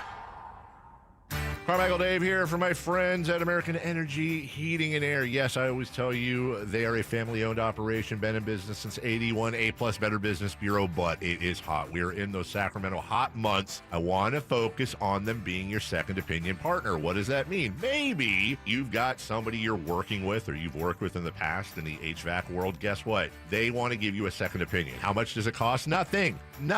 You call them up and say, hey, can I get a second opinion on this deal? They come out and they either say, wow, that's a great deal, you should feel better about that, or they say, we can beat that price. And usually they're going to beat it by a lot. Guess what? You just saved money and it didn't cost you anything to find out. It's a no-lose situation. Go with a trusted company. American Energy, 916-520-9990. That's 916-520-9990 or AmericanEnergyAir.com. Jingle singers, take it away. Call 916-520-9990 now. Finding great candidates to hire can be like, well, trying to find a needle in a haystack, but not with ZipRecruiter. Its powerful technology actively finds and invites qualified candidates to apply to your job. So while other companies might deliver a lot of hay, ZipRecruiter finds you the needle in the haystack. See why 4 out of 5 employers who post a job on ZipRecruiter get a quality candidate within the first day. Try ZipRecruiter for free at ZipRecruiter.com/free.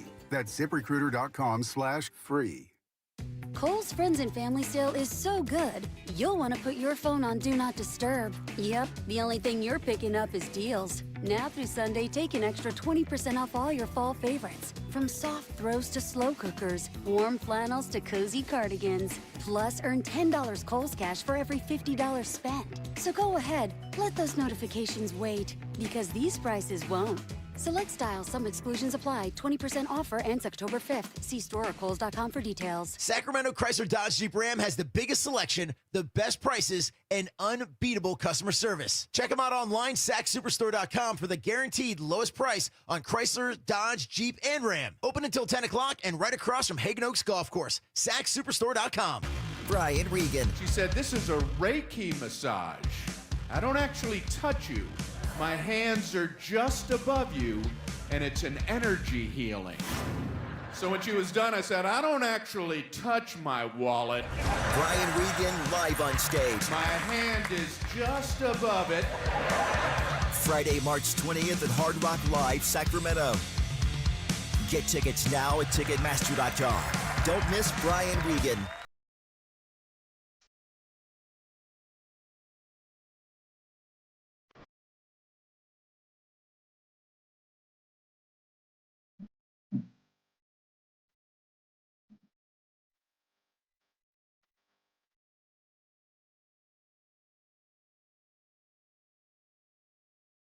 Or we're not doing a rejoiner. My bad. Or did we? And I didn't hear it. I don't think it happened. Okay. Hey, Jason, before we get to 4-down territory, I've got a cool stat. Christian McCaffrey, 17-game pace. 309 carries, 959 rushing yards, and 0 touchdowns. Ugh. Christian McCaffrey, 17-game pace. 133 catches, 1,316 receiving yards, 10 touchdowns. Oh, wow. Jason, that'd be a good year. I'm really starting. What's hot and what's not. Oh, sorry. I'm really starting to.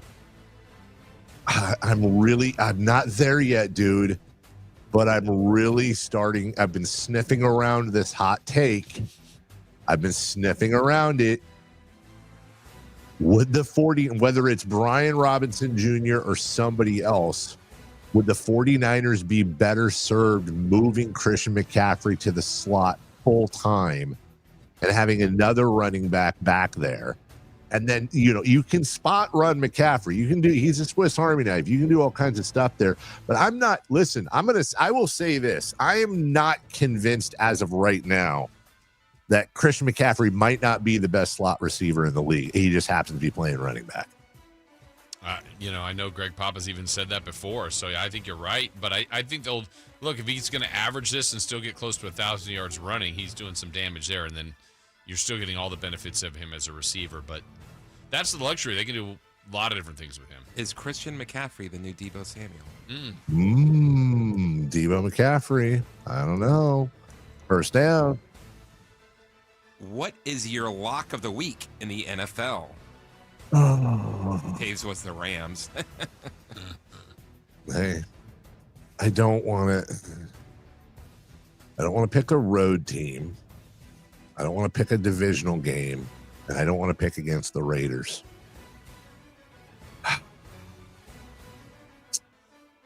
All right, give me the Cardinals at home versus the Titans. I might as well. There's a couple of examples out there, but I think the Titans are just bad, dude. So yeah, give me the Cards at home. Okay, good choice there. I'm going to go for the second straight week, and I got burned last week by them, but I think they're going to bounce back. The Chargers at home. They had a bad loss to the Giants. I know Jaden Daniels looks like he's now playing for the Commanders, but they don't have McLaurin. I don't know. I like the Chargers in this one. That's my lock of the week. Lock it up. Second down. What is your upset of the week in the NFL?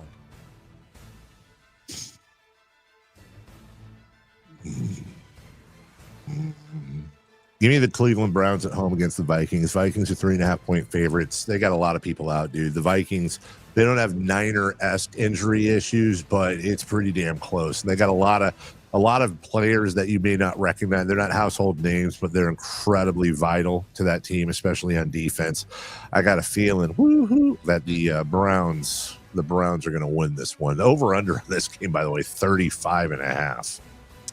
Okay, this upset I'm picking is for the first. I don't even believe this is going to happen at all. I'm trying something different, Dave. I'm trying to speak this into existence. In our survivor pool, my mother-in-law is the only one from the family that's still alive, and I had to triple check with her.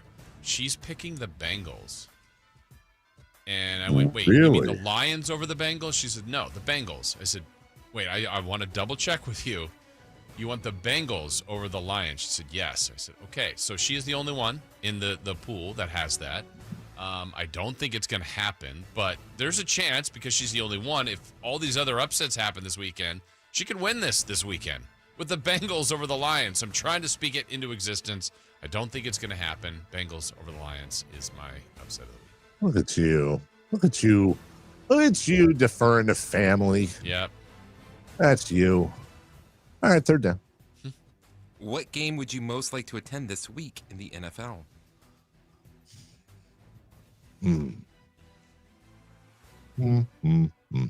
Nope.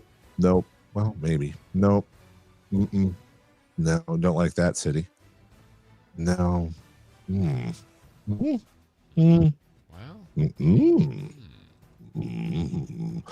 Yeah, that's a tough one, dude. I don't want to. I wanted to avoid going with my typical. I just want to go to New Orleans. You know what? I like the city a lot, and it's also going to be a really good game. Give me the Seahawks hosting the Buccaneers. That's going to be a really good NFC matchup. I think we'll learn a little bit more out of both teams, and it's a fine month. It's a fine month to be in the the greater Seattle area. To be clear, Chris, I would not be staying in Seattle. I would be staying on Vashon Island or maybe Bremerton or Bainbridge Islands, and I'll take the ferry over to watch the game, and then I'll go right back. That's the safest place to be in Seattle. Is away from it. Off the mainland. Yeah. Mm-hmm. I'm picking the same game. One, for quality of game. The Bucs Seahawks, I think, is one of the best games of the weekend. Two, Dave, I think we extend the trip a little bit. We'll try not to stay too long in the city proper, but we'll go to the football game, and then right after we'll walk over and go to the Tigers-Mariners, game 2 of the baseball playoffs. So that's the reason to go out there. 4th down. What college game would you most like to attend this week? Well, you know which one I don't want to be at. No, thank you. No, thank you. I'll stay away from. I don't like Florida, anyways. I don't like the state in general. But I ain't trying to do that, Jason Ross. You hate the state of Florida? Can't stand it. Huh. Can't stand it. Worst state. Absolute worst state. So you've obviously never been to Arkansas. I have been to Arkansas. I've even been to Mississippi. You have? I have. And I will still. If I go to every time I go to Florida, I get sick, and then on top of that, I can't stand Florida, just purely because I hate Florida. I'm gonna go with this is Jason. This is just gonna be all atmosphere for me. It truly is. I'm tempted to take Alabama Vanderbilt, but I know from an atmosphere and a food standpoint, where the hell is it? It's Kentucky playing somebody. It's another SEC. There we go. Kentucky at Georgia. Athens is a wonderful place to watch a college football game. There's going to be food galore. There's going to be all kinds of here we go. Bulldogs and Kentucky fans travel well. I think that'll be fun. All right, well, I'm going to the place you're afraid to go to. It's the game of the week. Come on, Miami and Florida State. Let's go. I'm not afraid. I know I don't have any dogs in the fight here, but yeah, that's the game to go to. That'll be fun. I have dogs, and that's Georgia. You're right. Your dogs are fighting. And they are, as a matter of fact, fighting. And it's a weird week in college football. It's one of those. And dude, I'm not trying to beat a dead Bruin here, but voof. I know. Well, look, there was I'm going to Southern California this weekend, and there was an opportunity to go see that game. I'm like, no, that'll be awful. Penn State lose by 50. Oh, coming off of Penn State, coming off of that tough loss. Yeah. And now number 7 Penn State goes to 0-4 UCLA. Honestly, and again, I'm not trying to pile on, but honestly, Penn State's favored by 24.5 in this game. I feel like that's low. I do too. You know what, though? The good news for whoever's the next coach of UCLA, there's nowhere to go but up. Right? All the way up. Let's go. Colorado TCU will be a fun game, even though neither of those teams are ranked. Interested to see how California does this weekend against Duke, how Cal does. California. Duke. Duke. Duke is certainly Duke. And you know what, Jason? They're on TV a lot. More than? Leave It to Beaver. Reruns. Yeah. It's going to be a fun sports weekend, though. And in a way, in a weird way, even though there is no Niner game on Sunday, which is bad, it's also kind of cool because they got the win out of the way. Yep. And now it's just to watch football all weekend. And I got to be honest, other than FSU Miami, in which I am fully of the belief that we're going to lose, I don't really have any potential. I'm trying to think. I don't know that there's any sports that could make me really angry this weekend. Yeah, now it's back to your fantasy teams, right? But in this case, if Like the Buccaneers could go into Seattle and win. If that happens, that helps the Niners. That would get a second loss to Seattle. You already have 2 losses for the Cardinals. I don't think they're going to lose, but if they got upset, that's a 3rd loss for them. You've got put a 2nd loss in the Rams. That's I guess what you could root for is maybe the Buccaneers over the Seahawks. And if that doesn't happen, it's not the end of the world. Yeah, I think that's what it's going to have to be. I'm just going to, it's going to be a weekend of me adopting teams I don't really care about to help the teams I do care about. Right. Same thing in baseball. I don't have a dog in the fight in baseball, so all I'm doing is I'm rooting for the teams I want the storyline. Big Brewers fan this weekend. Big Mariners fan. We'll see the I do have a strange feeling that Seattle and New York are going to play at some point.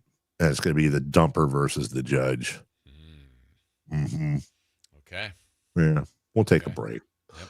Greg Papa, his appearance is imminent. 9 a.m., 20 minutes from now, we'll break down this Niner game that happened last night. Huge win for them. In the meantime, speaking of Aaron Judge, Chris took him in streaking. We'll see how he did. We have what's hot, what's not. And a celebrity pick 6. Can we get a celebrity that can get above 500 for the first time this season, as it's the 5th edition of Celebrity Pick 6? And I don't know who it is. Jason has just absolutely been hitting it out of the park all year long. So let's all stick around and find out who that will be next. Sacramento Kings play here. He's got the triple. Sacramento takes the lead. Get your Kings fix all season long right here on your home of the Sacramento Kings, Sacktown Sports and SacktownSports.com. Wesley Financial Group is not a law firm. Hi, I'm Chuck McDowell, the timeshare cancellation guy. In 2011, I founded Wesley Financial Group with one goal in mind: to help honest folks out of their timeshares permanently. Today, I run Wesley with my 2 sons, a real family business, treating every client and every employee like we'd want our own family treated. That philosophy has helped us grow into the largest, most trusted timeshare cancellation company in the United States. Fortune magazine even recognized us as one of the best places to work. Why? Because we genuinely care. In fact, some of our former clients were so moved by their experience working with us, they joined our team so they could help others to timeshare freedom. If you're stuck in a timeshare, give us a call. Let our family help your family. Call Wesley now for your free timeshare exit kit. 800-384-3434. 800-384-3434. 800-384-3434.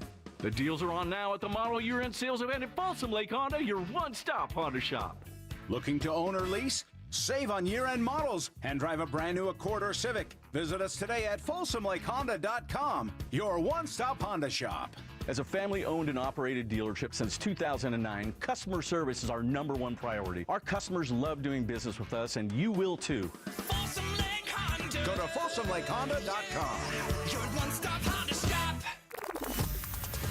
Sacktown Sports has your ticket to the biggest live events going on in our region. First up, get in the game Halloween weekend at the Sinners and Saints Halloween Party and Costume Contest at the venue at Thunder Valley, October 25th. Then, country fans, the spotlight's on the brand new Channel 24 venue in Sacramento as Cameron Marlowe takes the stage October 28th. Comedy lovers, don't miss the one and only Trevor Noah, November 9th at the venue at Thunder Valley. The action keeps rolling with Jesse McCartney at Channel 24 Sacramento on November 14th. The same night, legends, the Isley Brothers bring the soul to Hard Rock Live. Rock icons Heart storm Hard Rock Live on November 21st, followed by the Stray Cats November 23rd. Laugh it up with Mike Epps on December 5th at Hard Rock Live Sacramento. Sacktown Sports is your home court for live events. Head to SacktownSports.com. That's SacktownSports.com for more info. Hey man, gaining weight, dragging throughout the day, losing your drive? It could be your testosterone. The team at Revive Men's Health Sacramento gets men back on track with the energy and drive they've been missing. Meet Tyler, Revive Men's Health Director of Operations and witness to hundreds of success stories. I've seen guys come in worn out, discouraged, and just not themselves. A few months into treatment, they're standing taller, speaking with more confidence. It's like watching someone come back to life, like a light switch gets turned back on. When a spouse says, "Thank you, I really have my partner back, better than before," that's the moment it all clicks for me, and that's why I do what I do. Since 2011, Revive Men's Health has helped more than 120,000 men regain their energy and drive. Start your story today with an in-clinic visit or a secure video appointment. Call 916-619-3000 now to book your free testosterone test, exam, and consultation. That's 916-619-3000. Or schedule anytime at revivemenshealth.com. Hey everyone, it's Kyle Draper here. If you're in the market for a new car, let me tell you about my experience with Mercedes-Benz of Stockton. From the moment I walked into their state-of-the-art showroom, I knew I was making the right choice. There was no pressure from the sales staff, and if I'm being honest, I felt like a kid in a candy store. I settled on the all-electric EQS SUV, and let me tell you why. First of all, the comfort. After a long day at work, I actually look forward to being in my car. It has several different massage settings, including my favorite, hot relaxing back. Plus, the seat heating and cooling features are perfect for the hot summer or those chilly mornings. Mercedes-Benz has the reputation of making the finest cars in the world. Now it's your turn to experience what I already know. Mercedes-Benz of Stockton is the best car buying experience you'll ever have. They're just a short drive down I-5, or you can shop online anytime at mbofstockton.com. That's mbofstockton.com, and tell them Drape sent you. What's hot, what's not? Brought to you by American Energy Home Pros, making the uncomfortable comfortable. Head to AmericanEnergy.com to find out more. What's hot? Yeah, hot. Real hot. And what's not? It's not good. Brought to you by American Energy Heating and Air, Sacramento's complete heating and cooling company, and second opinion partner. Jason, real quick, before we get to this, I have a question I've been meaning to ask you. Yeah. Who's hot? Oh, good question. Maybe Thank Chris you. knows. You know, first I'm going to tell you with who's not, actually. I'm going to change it up a little bit. Flip it up, okay. The Tigers. The Tigers are not hot. Really? They ended the MLB regular season with 5 straight losing series, limping into the postseason. Yeah. And they are hot because they beat the Cleveland Guardians. They are the first Major League Baseball team ever to win a postseason series immediately after losing 5 straight series to end the regular season. Way to go, Tigers. I will say that is the simultaneous frustrating and wonderful thing about baseball is it's so long and it takes forever, blah, blah, blah, blah, blah. But also there is no rhyme or reason.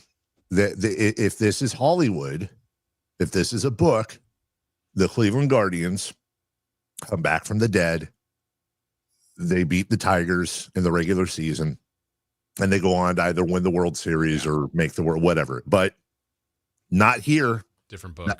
It's a different book, and that's what's so. Look, unless you're a Guardians fan, that's what's so wonderful about sports is the sports does not care about storylines. They just care about who's hot at the right time. And I'm trying to remember, Jason, it's always awesome to segue to 9/11. Wow.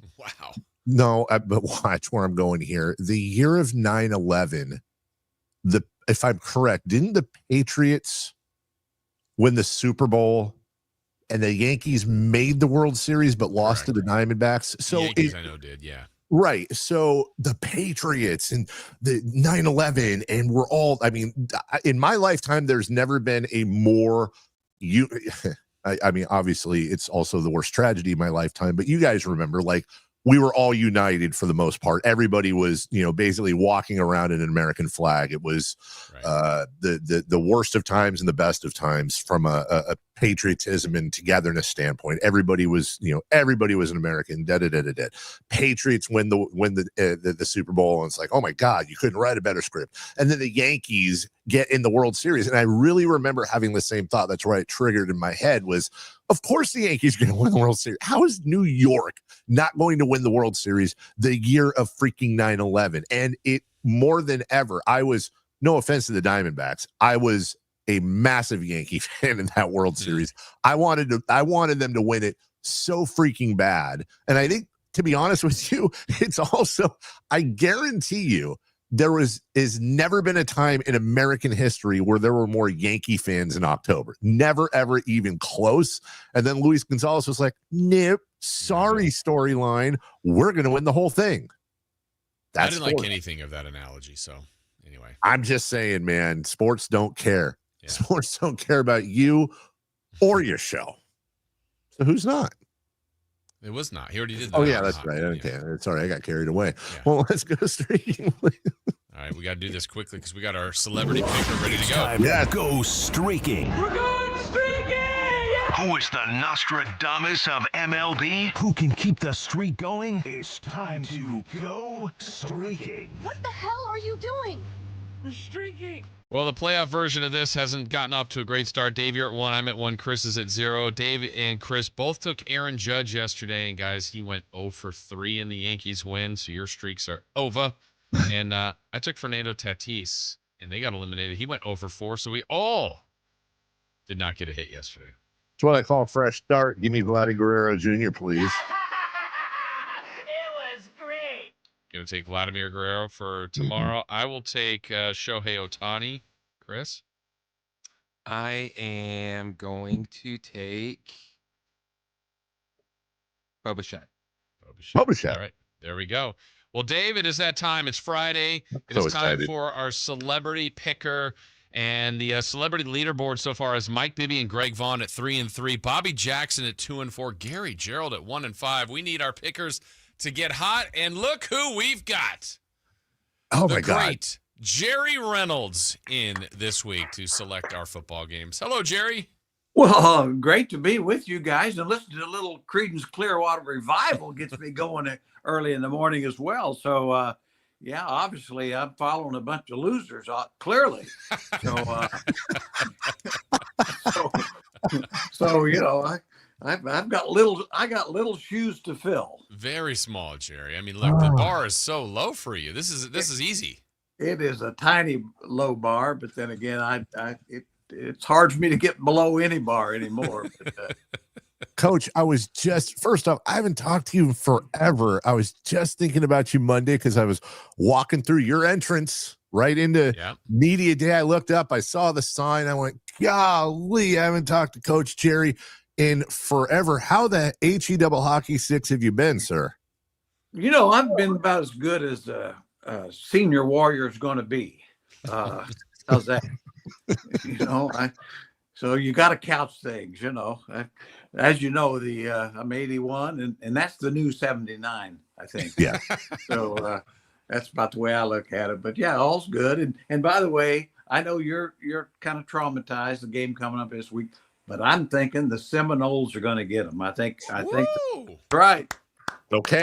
Okay, Jerry, you're the only one I'd listen to that says that. Gosh, I hope you're right. I hope, as a matter of fact, I'd taken 0-6 on your football picks if you get a 1-0 in college. So, well, let's go. Let's do it. All right, let's do it, guys. Jerry, it's quite simple. We're going to give you 6 games. You just have to pick a winner. There's no point spread. So just be better than everyone else, than Mike Bibby and G-Man and Bobby and Greg Vaughn. So your first game, Jerry, is the Texans at the Ravens. I'm going with the Texans. They've been very disappointing, but the Ravens obviously know Lamar Jackson, so I think they're very vulnerable, and plus they don't play defense. So, yeah, I'm looking for the Texans to get a win. Okay, game 2. This is a good one. Broncos at the undefeated Eagles. Well, the Broncos are a good team, and I like Bo Nix, and of course they got a terrific coach. But the Eagles, best team in football, and they find ways to win, and I think they'll find a way to win. Jerry, do you have a football team, by the way, an NFL team? I do. The Kansas City Chiefs. Oh, that's My son Jay and I have been Chiefs fans since when we were living in Kansas City, and through some of the down times. Now, my son is a very loyal Chiefs fan. As you know, I'm a kind of a front runner, and so I've become a big Chiefs fan here recently. But you know, I'll probably turn on them if they resort to the doldrums. You know. Hey, Jason, the most recognizable face and voice of the Sacramento Kings franchise calling himself a front runner is the quote of the day. Yes. Well, I've never doubted it. You know, I mean, once you got to kind of establish who you are and know who you are. All right, Jerry. Game 3 is the Cowboys at the Jets. I'm going with the Cowboys. I mean, their offense is terrific. Dak Prescott's playing like an MVP, really, and you know, they can't stop anybody. But then they're playing the Jets. Great point. This game is awful, but we're submitting it to you anyway. The Dolphins at the Panthers. Well, nobody will actually win that game. But I'm predicting that the Panthers are going to come up with a way to be less awful. And, I like that. And be credited with a victory. Okay, this game is much better than that one. In Seattle, the Seahawks host the Buccaneers. Buccaneers at Seahawks. Well, I'm a big Buccaneer fan because of Baker Mayfield, you know, and I always remember they did a special, you know, and he played, you know, one of those fan things to where he act like he's a fan. Oh, yeah. And he went by Gus Swayze. So I'm picking Gus Swayze to lead the Buccaneers over the Seahawks. All right. And then the last one, the Commanders at the Chargers. Chargers. They're not going to lose 2 in a row. And I know Jaden Daniels is back, but I'll take the Chargers. Okay. There we go. Before you go, got to ask you a Kings question, if that's okay. Sure.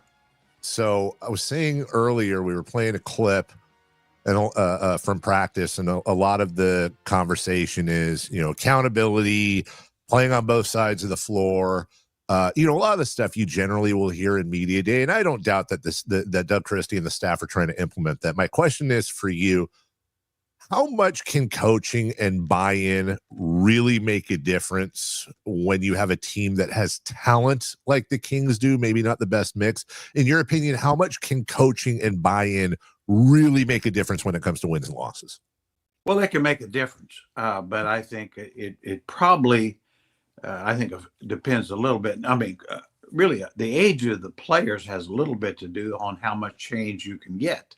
I think I always said when guys are getting their 30s, they kind of are who they are. And so it's good. So, but to back to your original, yeah, I think coaching can make a difference of several games over the course of a season. I've always said every level of basketball that you go up, a coach probably becomes a little less important. A good high school coach has more control than a college coach, and a college coach has a little more control of things than a pro coach. So there's that, but it does make a difference. And to that point, I'm really a fan of Doug. I really think he can be an excellent coach if gets a roster that's good enough to win, and they give him time and patience. And there's no way to know if any of that'll happen. Dead on. That's I'm sitting here and I'm literally just sitting here thinking about what you said, and I think you're absolutely right. It's not just buy-in from players to coaches, but you put the cherry on top of that. It's also buy-in from everybody above the coaches too, right? Well, I always remember a good friend of mine, Jack McCloskey, was a general manager of the Pistons during the Bad Boy days, and I'd known him since his college coaching and some pro. Anyway, he told me, he said you'll never have a really quality team on the floor till you have a quality team off the floor. And I know during the early 2000s when we were really good, I think that certainly applied. We had great team off the floor, great team on the floor, and until you have that, I think you might catch a lightning in a bottle short term, but you're not going to last. I keep telling Jason every single week of Pick Six, Celebrity Pick Six, because we've had some amazing folks come on. I say there's no way you're outdoing yourself week after week. And well, I'm happy to say that he didn't this week, but you know what? You're still great to us, Coach Jerry Reynolds. We miss you. We love you. And yes. The great thing about the NBA coming back is we hopefully, if you'll have us, we get to visit with you a little bit more. Yeah, anytime. I love your show. God, listen to you guys about every morning a good bit, during my coffee time. And I do feel sorry for Jason and UCLA, but, this too shall pass, Jason. I don't know, Jerry. I don't know. Really, for a while. I'm telling you, I'm not going to for a while. So you have toughen up, son. Yeah, I know. I'm soft. Thanks, Coach. You're the best. Thanks, Jerry. I Appreciate it. Thank you. That is the best. Coach Jerry Reynolds. Hey, he gave love to your team and crapped on mine. He kind of did. Yeah. He kind of did. No, I'm here for it. We'll take a break when we come back. Going from Jerry Reynolds to Greg Papa. Yes. All I got to say is, everyone, you're welcome. It is a Friday edition of the Carmichael Dave Show with Jason Ross. Right back after this. On the move? Got somewhere to be? Take Sacramento Kings basketball with you. The Sacktown Sports app will let you stay connected to your passion. Never miss a moment of Sacramento Kings basketball with the Sacktown Sports app. This is the story of the one. As a safety manager at a manufacturing plant, he does everything he can to keep his coworkers safe. From finding ways to reduce risks to keeping safety supplies in stock. And for that, he relies on Grainger. Grainger offers a broad range of quality products and next-day delivery, so he can always play it safe. Call 1-800-GRAINGER, click Grainger.com, or just stop by. Grainger, for the ones who get it done. So my mother is thinking of switching from Verizon to Pure Talk, but she's worried the deal sounds too good to be true. Michael, she said, how can those Pure Talk people offer me the same basic service as Verizon for so much less money? I said, Ma, go ask Google how much Verizon spends on advertising and promotions. A few seconds later, my mother said, oh my goodness, $12 billion a year? That must be a typo. I'll tell you what I told my mom. It's not a typo. Verizon spends $12 billion a year on advertising and promotions, and their customers are paying for it. Well, Pure Talk doesn't spend that kind of money on commercials. Trust me, I would know. That's why they can offer you and my mother unlimited talk, text, and plenty of data on a crazy fast 5G network for just $25 a month. And if you're a business owner, you could really save a fortune. Dial pound 250, say the words Mike Rowe, and you'll get an additional 50% off your first month. That's pound 250 Mike Rowe. Pure Talk. Everything you need and nothing you don't. Finding great candidates to hire can be like, well, trying to find a needle in a haystack, but not with ZipRecruiter. Its powerful technology actively finds and invites qualified candidates to apply to your job. So while other companies might deliver a lot of hay, ZipRecruiter finds you the needle in the haystack. See why 4 out of 5 employers who post a job on ZipRecruiter get a quality candidate within the first day. Try ZipRecruiter for free at ZipRecruiter.com/free. That's ZipRecruiter.com/free. Kohl's Friends and Family Sale is so good, you'll want to put your phone on Do Not Disturb. Yep, the only thing you're picking up is deals. Now through Sunday, take an extra 20% off all your fall favorites. From soft throws to slow cookers, warm flannels to cozy cardigans. Plus, earn $10 Kohl's cash for every $50 spent. So go ahead, let those notifications wait, because these prices won't. Select styles, some exclusions apply. 20% offer ends October 5th. See store or Kohl's.com for details. Brian Regan. She said, this is a Reiki massage. I don't actually touch you. My hands are just above you, and it's an energy healing. So when she was done, I said, I don't actually touch my wallet. Brian Regan live on stage. My hand is just above it.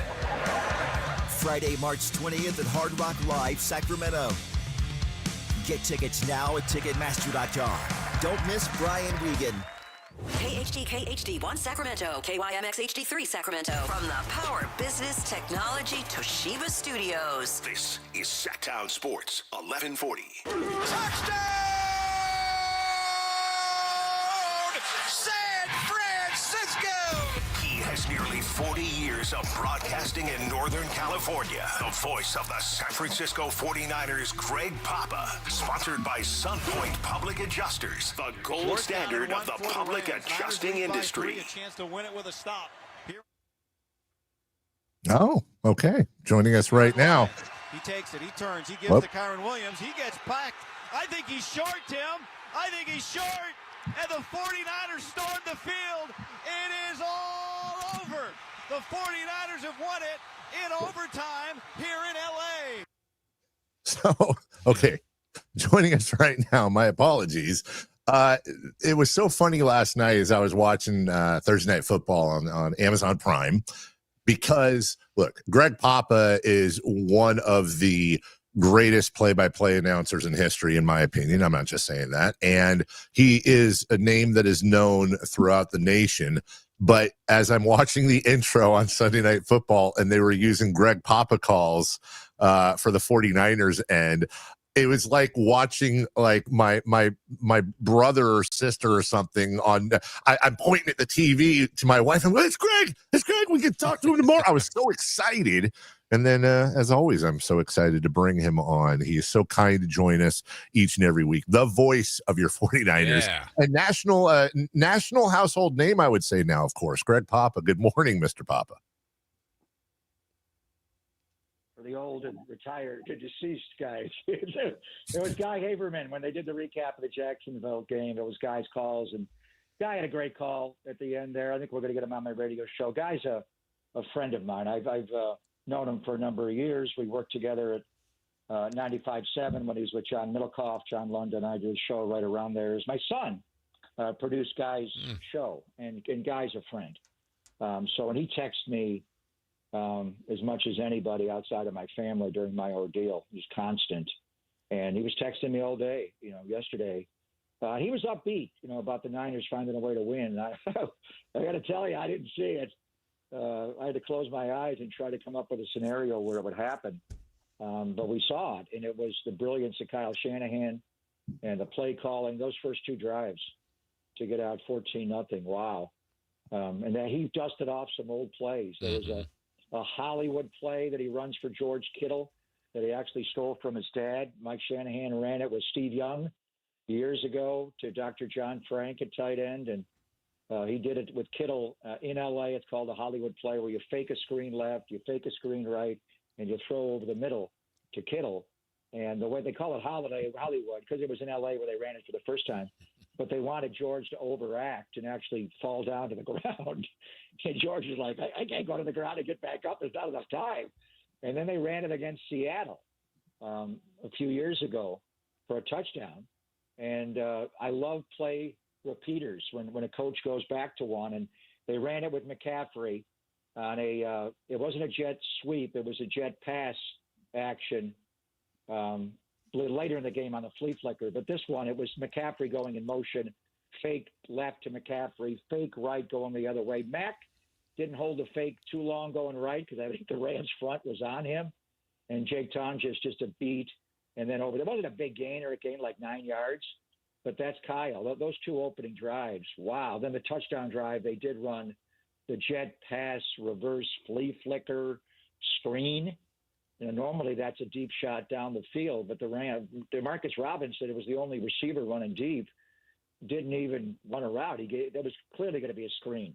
And that was a play the Niners ran last year to George Kittle for a touchdown on Sunday Night Football. A reverse flea flicker screen to Kittle going right, and it was a touchdown. The Lions ran it earlier in the day to Laporta, and I was watching it. George saw it, texted his tight end coach, Brian Fleury, and like, should we call the play off? The Lions just ran the same play. Are the Cowboys watching? No, they're not watching. So, and then, just then the play on the goal line, McCaffrey's touchdown, that was what is known as 23 personnel. 2 running backs, 3 tight ends on the field. No wide receivers, just brilliant. And what that does, it forces the Rams and Chris Shula, their defensive coordinator, to match up with a heavy package. And they got the guy on the field that I wanted to attack all night, Troy Reader, but he's in a sub package now. And he had to cover McCaffrey out of the slot with a little rub action and an outcut. And Mac Jones's ball placement on that was just incredible. So it was Kyle's brain. It was Mac Jones's entire body, starting with his brain, seeing it, his ball placement on half a body. Bill Walsh used to always talk about that. It's got to be in the right hand. It can't be if the ball's going, on an outcut going to the left, and you got to hit the left hand on the out. You can't put it back half a body. It can't be back to the right. And Mac does it Stafford-like over and over and over again. Just impeccable ball placement. But then the heart that he showed, I'm not coming out of this game, where his entire body was just beat up from the left knee to the left calf. I think his brace, when he took that shot, went down, and the brace on the knee dug into his cap. I don't know. He won't tell anybody about injuries. And then obviously he had the forearm, he had the ribs.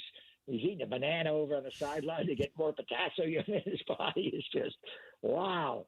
He is Mac Daddy. He is Mac the knife. I mean, he walks in wearing that red and black suit. It's like, what?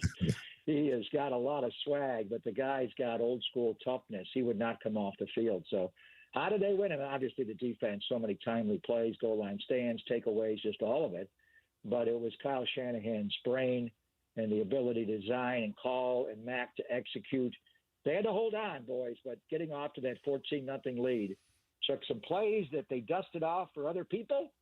You don't have Kittle out there to run them. We're going to run them, to Jake Tonjes. We're going to run them to Christian McCaffrey, and we're going to figure out a way to get it done. But what a game last night. One of the most fun games we've had a chance to watch. And I don't watch them. I normally broadcast them, but to watch the game last night and Guy called it, it was just extraordinary. Yeah, huge win for them, Greg. And you're talking about Mac Jones. I'm thinking how well he's played to go 3-0, and all this is like, it feels like it's buying time for Brock Purdy to get healthy. I know they got 10 days, but if Purdy can't go next week, will Mac Jones be able to go? Looked like he was barely alive at the end of that game.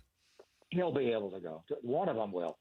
It just goes back and forth. And I didn't know because Mac got really hit in the Jacksonville game. Quarterback's getting hit too much.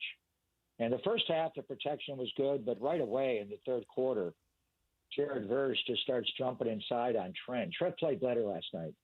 And then you got Byron Young on the other side, and they just hit the hell out of him. They know, even though that he was wearing the brace outside of his football pants against Jacksonville because it was right in the middle of the game when he re-aggravated the left posterior cruciate ligament. But they know, and they're just trying to hit him. And they hit his whole body. They hit him hard. They drive him and trying to knock him out of the game. That's football. So, but he gets up and he comes back in. One of them will play in Tampa Bay. There's no doubt. And it's just, I mean, who's the best backup quarterback in the NFL right now? I mean, Jimmy Garoppolo's a good one sitting on the Rams bench, but Stafford just doesn't come out. They can win with Jimmy if Jimmy has to go in. There's no doubt. But Mac Jones is 3-0. The way he's been able to play to win these games has been extraordinary. And so they'll figure it out. They got 10 days. The bye this year is so late in the year. So this is kind of like a mini bye, and the players will have the entire weekend off, and Kyle, watch Tampa Bay play in Seattle. And they got some commonality, obviously, with Kubiak when their offense, how they'll play. Seattle's offense is very similar to the Niners. So they'll figure it out. I know we want to create a quarterback controversy here, and that's kind of where the franchise has always been. And long before Joe and Steve, it was Frankie Albert and Y.A. Tittle and John Brody, and it went on forever and ever and ever. That's just the way. I mean, but if you don't have a good backup, honestly, if this was last year, would they have been able to find a way to win? With the backup quarterback? If it was 2 years ago, I think Sam Darnold could have got it done. But let's just be glad that Mac Jones was out there. They could get him so inexpensively for a 2-year contract. And to this point, he is saving your year. You're still in first place, 4-1 in the division. You're in first place in the NFC West, and Mac Jones has 3 of those victories. Voice of the Niners, Greg Papa, joining us. And I want to run this by you. It's a perfect segue. Jason and I were talking about about a week ago, was odds to win Coach of the Year, early odds, and all the Andy Reids, the Siriannis, the Kyle Shanahans, the Sean McVays, they were all at the bottom. It was, they tend to lean towards the up and comers that are doing something with nothing, like Coach Steichen with the Colts, et cetera. Right. And I'm thinking, after last night, and you make the point with Mac Jones, who, if he didn't play another snap this season and if he wasn't under team control next year, would make a pile of money in the offseason, as Sam Darnold did. Kyle Shanahan's dad, we talk about it all the time, was famous for the Olandis Gary, Mike Anderson plug-and-play running backs. And it almost seems like Kyle is becoming like that with quarterbacks, whether it's Darnold, whether it's Jones, whether it's the last pick in the entire draft. Greg, I would love for somebody to make a case that Kyle Shanahan is not right now the NFL Coach of the Year. I don't know if he'll win the award. He won't. What you say, and it doesn't matter. It's happened. So many great coaches, have won, one Coach of the Year. How many times Belichick won it? Right. So he's won 6 Super Bowls, 6 Lombardis. But I made the point on my radio show a couple of weeks ago, actually, before the Jacksonville game when they were 3-0. I asked the question, and I had my thoughts, obviously, that is Kyle coaching the best right now? And I would say to start a year, yes. They were 20 in 2019. They were 8-0. 23, they were 5-0. But those teams were just so loaded. The 2019 team had that gold rush defense, and losing Joe Staley to an injury in week 2 in Cincinnati compromised some of it, but they were just so much better. The defense just dominated. And the 23 team, when they got off to the 5-0 start, it was the whole team. They were top 5 in both, and they were 30 for Purdy, and some games 35. So the 1 year, 2021, we were 3-5 going into a Monday night game on Veterans Day against the Rams. And Kyle told me before the game, if we lose this game, I'm gonna bench Jimmy and play Trey Lance. And he was going to start playing for the future. And that the game before, if you recall, Arizona came in and just annihilated the Niners, led by James Conner, and Colt McCoy beat them. And there were chalk outlines of Niner tacklers on the field. They just got trampled. So, but then that Veterans Day night game against the Rams, they didn't have any running backs, and they broke out Debo as a running back. They had dabbled in it, but they went 11 Tyson and Deadpool, which was the formation with Debo, and Debo just ran. He just became a running back, and he also caught a big 4th down, ran for a touchdown, and wow, the whole year flipped. So Kyle saved that year. Now, ultimately, they came down to losing a championship game in L.A., but they were so tired. They had to win all those road games to get in. So that year, I thought Kyle coached the best he's ever coached to save the year, but it was at midseason. I would say to start a year, this is the best we've seen from him. The quarterback back and forth is one thing. I think you have 2 capable quarterbacks that can run his offense, so that's fine. But the 5 eligibles around him, there are honestly times I don't know who's on the field. Like Braden Willis, is he number 82 or is he 9? Oh, no, Sky Moore's 9. It's like I don't know who's out there. Honestly, I don't know, and I'm not calling the games anymore. But I keep a handle on. McCaffrey's out there all the time. Juszczyk, missed an entire game just about. You don't have Kittle except for early in Seattle. Sharon Jennings is in and out. Demarcus Robinson wasn't there the first 3 games of the year. Obviously, Ayuk's not there. It's just, who are these guys? Ricky's there, but then Ricky's not there. And then, so I think, it's been the eligibles. The quarterbacks, yeah, that's hard. But I think with Mac Jones just being so smart and just the guy just sees the field and his ball placement is state of the art. The only thing he's not is a great athlete, and he can't run away from pressure, and they hit him. He does get it out most of the time early enough to avoid the sack. He took some bad ones at the end of the overtime and had to kick the field goal, but he just gets pummeled. He's getting hit all the time. That's not good. And Brock's running around and, got hit too much in Seattle. But it's been the 5 eligibles on offense that have just constantly changing. And some of these guys don't know the play. You see Kyle getting all mad. Sky Moore doesn't know where to line up. And, well, it's hard. They just, they just got here. Valdez-Scantling just got here. Who are these guys? Demarcus Robinson was here and he went away. So you would think there would be just more formation. And they're taking a lot of timeouts in first halves and games because they can't get lined up. But when they do, they execute it at a high enough level. I think a lot of it was early in the year, Dave, that Saleh's back, and Saleh, hell, you wouldn't even vote Kyle the coach of the year on his own staff. They would have given it to Saleh for what he's doing with the young defense and all that. So he's not going to win coach of the year. But from my eyes, this is the best he has coached. Maybe not ever in any one point in a year, but I think to start a year, to keep this team from falling back and to be 4-1 first place and all the road wins, all the division wins, all the different 5 eligibles, I think this is the best he's coached. Yeah, Greg. I mean, yeah, the advantage of sweeping the first half of the division games is incredible, and they got 3 more against those division teams. But you did bring up Sala and the defense. They made 2 of the biggest plays. Certainly the punch out at the goal line, and then the game-winning stop.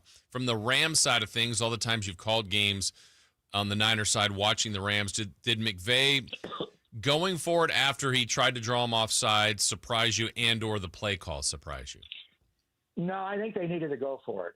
In my mind, last night's game when you got into overtime, and now, it's 10 minutes. So you're going to see ties, whether it's, 40-40 ties or 20-20 ties. You're going to see ties. The 10 minutes goes by fast. From my perspective, I don't know with how they felt, but I think the way they coached it on both sides, a tie last night for the Niners was acceptable. You wanted to win the game, but you would have accepted a tie. You're so ravaged by injuries. You're playing in their house.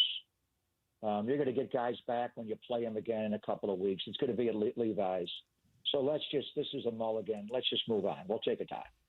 From the Rams' perspective, no. I think for everything that I just said, from our perspective, they needed to win the game.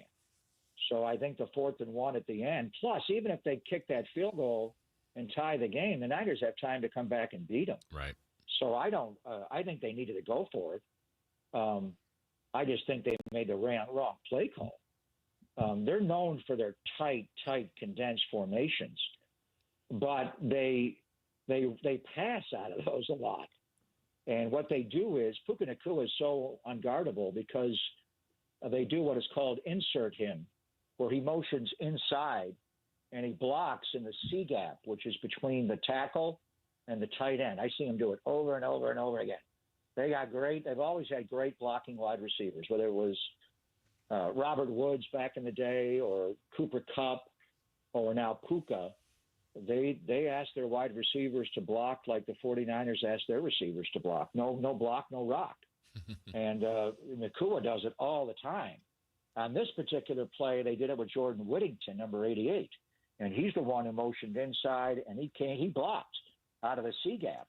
So when you see all that on a 4th and 1, now to me the play call would have been show that, play action pass, pop out of it, and do your Ram thing. But if you're a defender lining up, and see what Fred Warner did, he came in and blasted Whittington out of the play, just shouldered him and knocked him back. Chase Lucas was on the field. Chase Lucas hardly played last night. I don't know why he was in there over Jair Brown. I'm trying to find out. But Chase Lucas with Diamador Lenore as the outside corner there, Chase was tighter at safety, was telling him, when you see Whittington move at 88 moves, that insert action, you just fire in the C gap. Just go and blow it up. And he did. And then they all did. And then the big boys got in there. Alfred Collins got in there, and Michael, and I from the Rand. And Sean McVay, to his credit, he was pissed. And he said, I cost my team the game. I'm sick about it. Not because he went for it on 4th down. He didn't really go for it. He went to this conservative play call. And Kyron Williams is a big, tough. Well, he's small, but he breaks tackles. But how many tackles you got to break in that situation? The Niners, big-bodied D linemen with their secondary guys like Lucas and Demo fitting it in there. Bad play call. I mean, we saw it before, and I'm like, are they going to run that again? And they did. Where the play would have been to play action or just line up like that, and then boop, everybody goes out and disperse and flex out of it like the Niners did on McCaffrey's touchdown. The Niners on that play ran 23 personnel, 2 running backs, 3 tight ends. They had no wide receivers on the field. When have they ever done that? And then they spread out of it. They didn't even stay tight. And they forced a linebacker to cover in space. So the play there would have been to do some kind of action like that. And then Alfred Collins' punch out against Kyron Williams was just massive. And I tell you, Alfred looked like somebody who made us not fit here. You didn't see him in the OTAs. He had a lingering injury, and it was just, is this guy going to be a player? And now he's been playing more and playing better. Now with the injury to Kalia Davis, he may play more. But he's got long arms. His arms are 35 inches long. He's got an 85-inch wingspan. His hands are 10 inches wide. And the punch was impressive. What a punch. But it was putting himself in a position to punch the ball out on the goal line. It wasn't like Fred against Alvin Kamara when Jair Brown was standing him up and he could just speed bag it. It was, how did Alfred Collins get in there and have the power? And he punched it, boom, and then he recovered it. I mean, there's so many big plays that they made, but that was a huge play. I mean, we go back to the Dre Greenlaw play in Seattle, the big play Dre on Jacob Hollister. That was a different kind of play. I mean, Dave, you're old enough to remember the goal line stand from Super Bowl 16 in Detroit against the Bengals. And that was Dan Buns, who made a big play on a play earlier, but it was that goal line stand. Not at the very end of the game, by the way. It was Ronnie Lott, it was Hacksaw Reynolds, all those bodies in there, but that was a huge, huge play. So, yes, I was surprised that the Rams, not that they went forward on 4th and 1, because I think their mindset is we win this game, we don't accept a tie. It's just the way that they got everything tight and just kind of ran right into the teeth of the Niners defense. We are 1,000,000,000% out of time, but I don't care. There's no way I'm letting you off the phone at least once a week. I'm going to ask, how are you doing, Greg? I'm doing well. This is a busy week. I actually went in Tuesday and did a lumbar puncture where they shoot chemo. They shoot methotrexate, which is the heavy stuff. They alternate back and forth into my spinal column fluid. So, and they also, when they do that, they extract 3 vials of fluid before they chemo me. And they analyze it, and again, no signs of leukemia in that area, 0. So I'm good. I'm still in remission, but I'm gonna, I need to get more. I'm gonna relapse. So today, I hope I will get through all the 4 hours of my radio show. It's kind of weird. I'm gonna go into UCSF at some point today. They call you between 10 and 12, and it's all based on availability of beds. And I'm sure, Jason, you went through this in your life with your son. And so I think I'm going to get a call between 10 and 12 saying come in sometime today. And that's what happened to me about a month ago. So good timing. Niners played last night, do the show today, and then I'll watch football. The Bills are on Sunday Night Football, and watch them all. And watch baseball. We got the Yankees, Blue Jays. They're going to be so good, and so many great matchups, obviously. But I anticipate doing the radio show today. If I do all 4 hours, we'll see.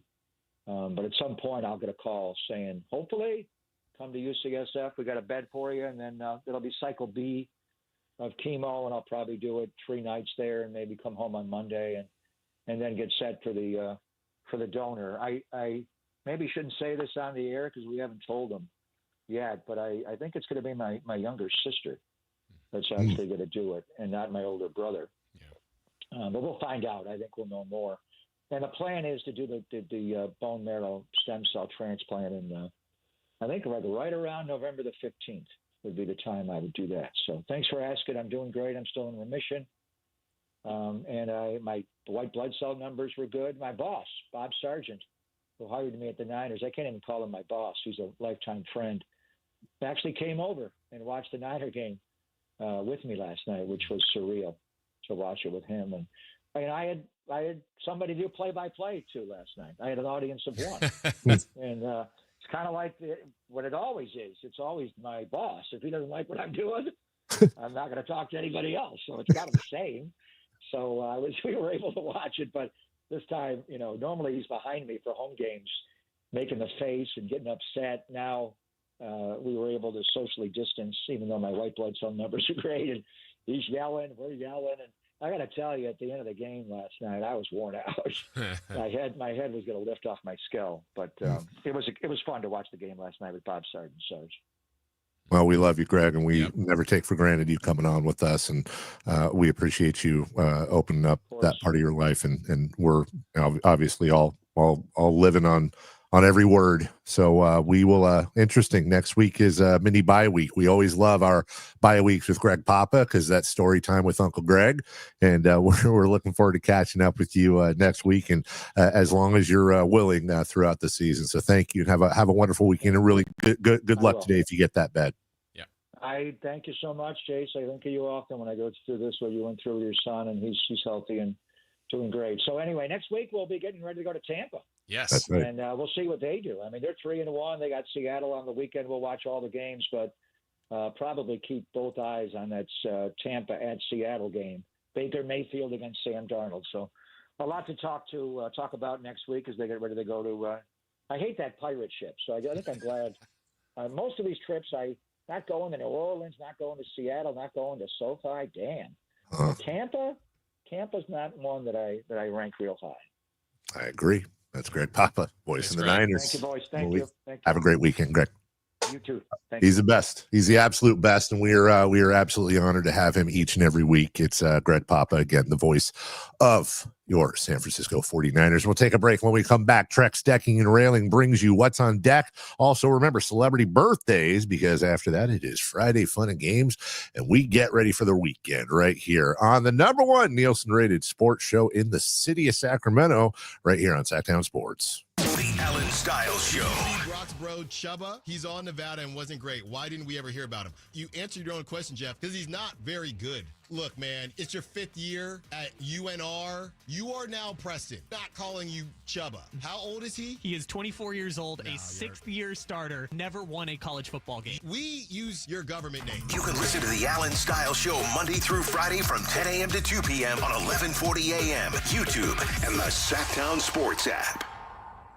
Hi, this is Greg Papa. Disasters hit every day. If your home, business, or building has suffered from any disaster, SunPoint Public Adjusters can help. SunPoint prepares, presents, and negotiates your claim with the insurance company, working only for you, making sure you get everything you're entitled to and letting your focus be on what's most important, your family or your business. Call SunPoint today at 888-247-7865 or contact us at sunpoint.us. SunPoint Public Adjusters, the gold standard in public adjusting. License number 2N14884.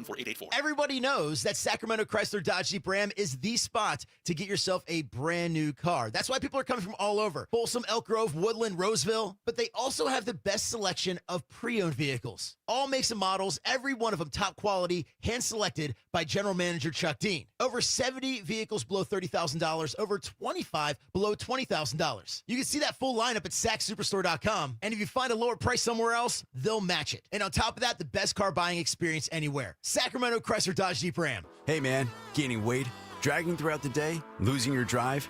It could be your testosterone. The team at Revive Men's Health Sacramento gets men back on track with the energy and drive they've been missing. Meet Tyler, Revive Men's Health Director of Operations and witness to hundreds of success stories. I've seen guys come in worn out, discouraged, and just not themselves. A few months into treatment, they're standing taller, speaking with more confidence. It's like watching someone come back to life, like a light switch gets turned back on. When a spouse says, "Thank you, I really have my partner back, better than before," that's the moment it all clicks for me, and that's why I do what I do. Since 2011, Revive Men's Health has helped more than 120,000 men regain their energy and drive. Start your story today with an in-clinic visit or a secure video appointment. Call 916-619-3000 now to book your free testosterone test, exam, and consultation. That's 916-619-3000. Or schedule anytime at ReviveMen'sHealth.com. With great deals coming this Prime Big Deal Days, October 7th and 8th, greatness is a deal away. So if you love baking, you can get a deal on a new mixer, transforming you into the Lord of the Loaves. Hear ye, make way for the baron of brioche, the sultan of sourdough, the Lord of the Loaves, Prime Member Dave! Yeah, hi? Get up to 40% off with Prime Big Deal Days, October 7th and 8th. After I came home from Iraq, I could still hear the booms. Makes it hard to be a good mom. As America's veterans face challenges, DAV is there. I'm Naomi Mathis, Air Force veteran. DAV helps veterans get the benefits they've earned. Thanks to DAV, I was able to begin to heal. With the right support, more veterans can reach victories, great and small. My victory is being able to be here for my children. Support more victories for veterans. Go to DAV.org. Switching to Progressive is a game-winning call. And that reminds us of other game-winning calls in the history of sports. It was a doubleheader in August, and really hot inside the concession stand. So instead of waiting for people to come to me, I figured I'd walk around yelling, "Hot dogs here!" And that's how I became the first hot dog vendor in sports. Okay, not really a game-winning call, but it was a good call. You can make one too. Switch to Progressive and you could save hundreds.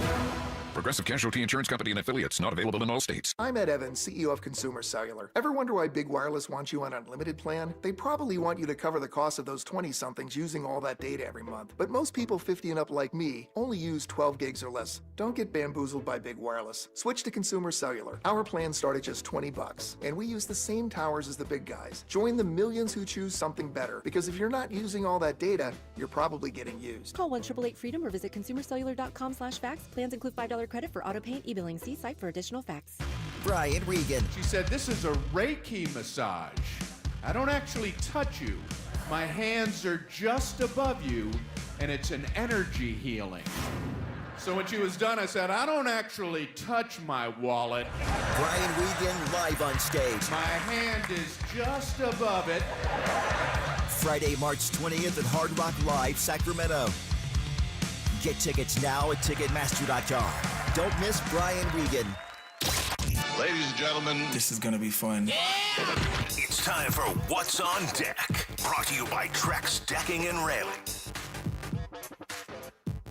All right. Celebrity birthdays coming up. Jason, what kind of a celebrity birthday is it today, would you say? Let me do a double check. Solid? It's a 7? Solid. Yeah, solid. All right. What's on deck? Well, let me tell you, it's October 3rd. And if you're in October, that means there is a lot on deck. First off, we've got, I know what everybody's going to be watching. The Pelicans down under. So Yeah, you know what? I didn't realize this one has already happened. Oh, it did? Yeah, they've already played. They played this morning. Well, this morning for us. How's the Pelicans 107, Melbourne United 97. And look at that. And aren't we getting close here to game 1 of the Sacramento Kings preseason? Wednesday. Ooh. Why? Then we're not getting close. Why is everybody else playing but us? What is going on here? Because they're playing in other countries. Abu Dhabi, Melbourne. I want preseason basketball, and I want it now. You know what? I honestly watch preseason Kings basketball more than any other preseason combined.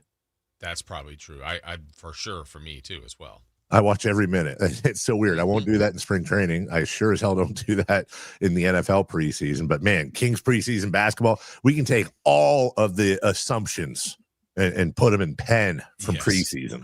But I'm glad they're down to 4 games. I remember when it used to be 8. And I was like, that's just a lot of preseason basketball. This is one of those stories that I'm just sharing to share. But I was talking to somebody who will remain unnamed, who is in the Kings organization executive side, and there was a big dinner last night that they had, and you had all kinds of folks there, Kings executives, ownership, just one of those deals, kind of a mixer, if you will.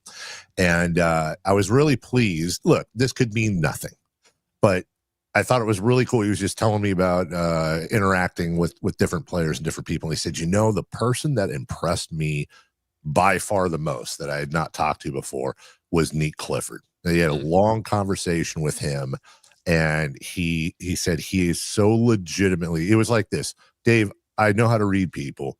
It's part of what I do for a living. I can tell when they're just, turning it on, turning it off.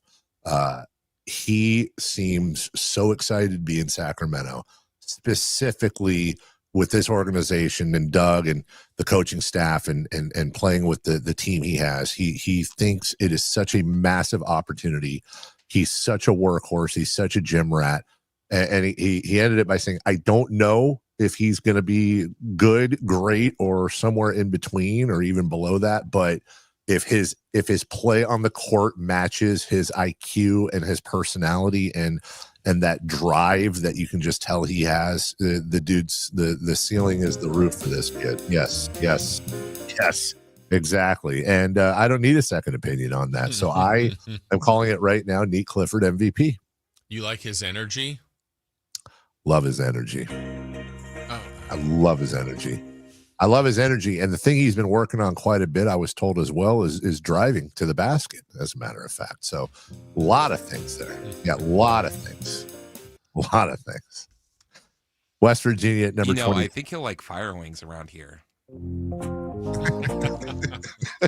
We got to bring that back.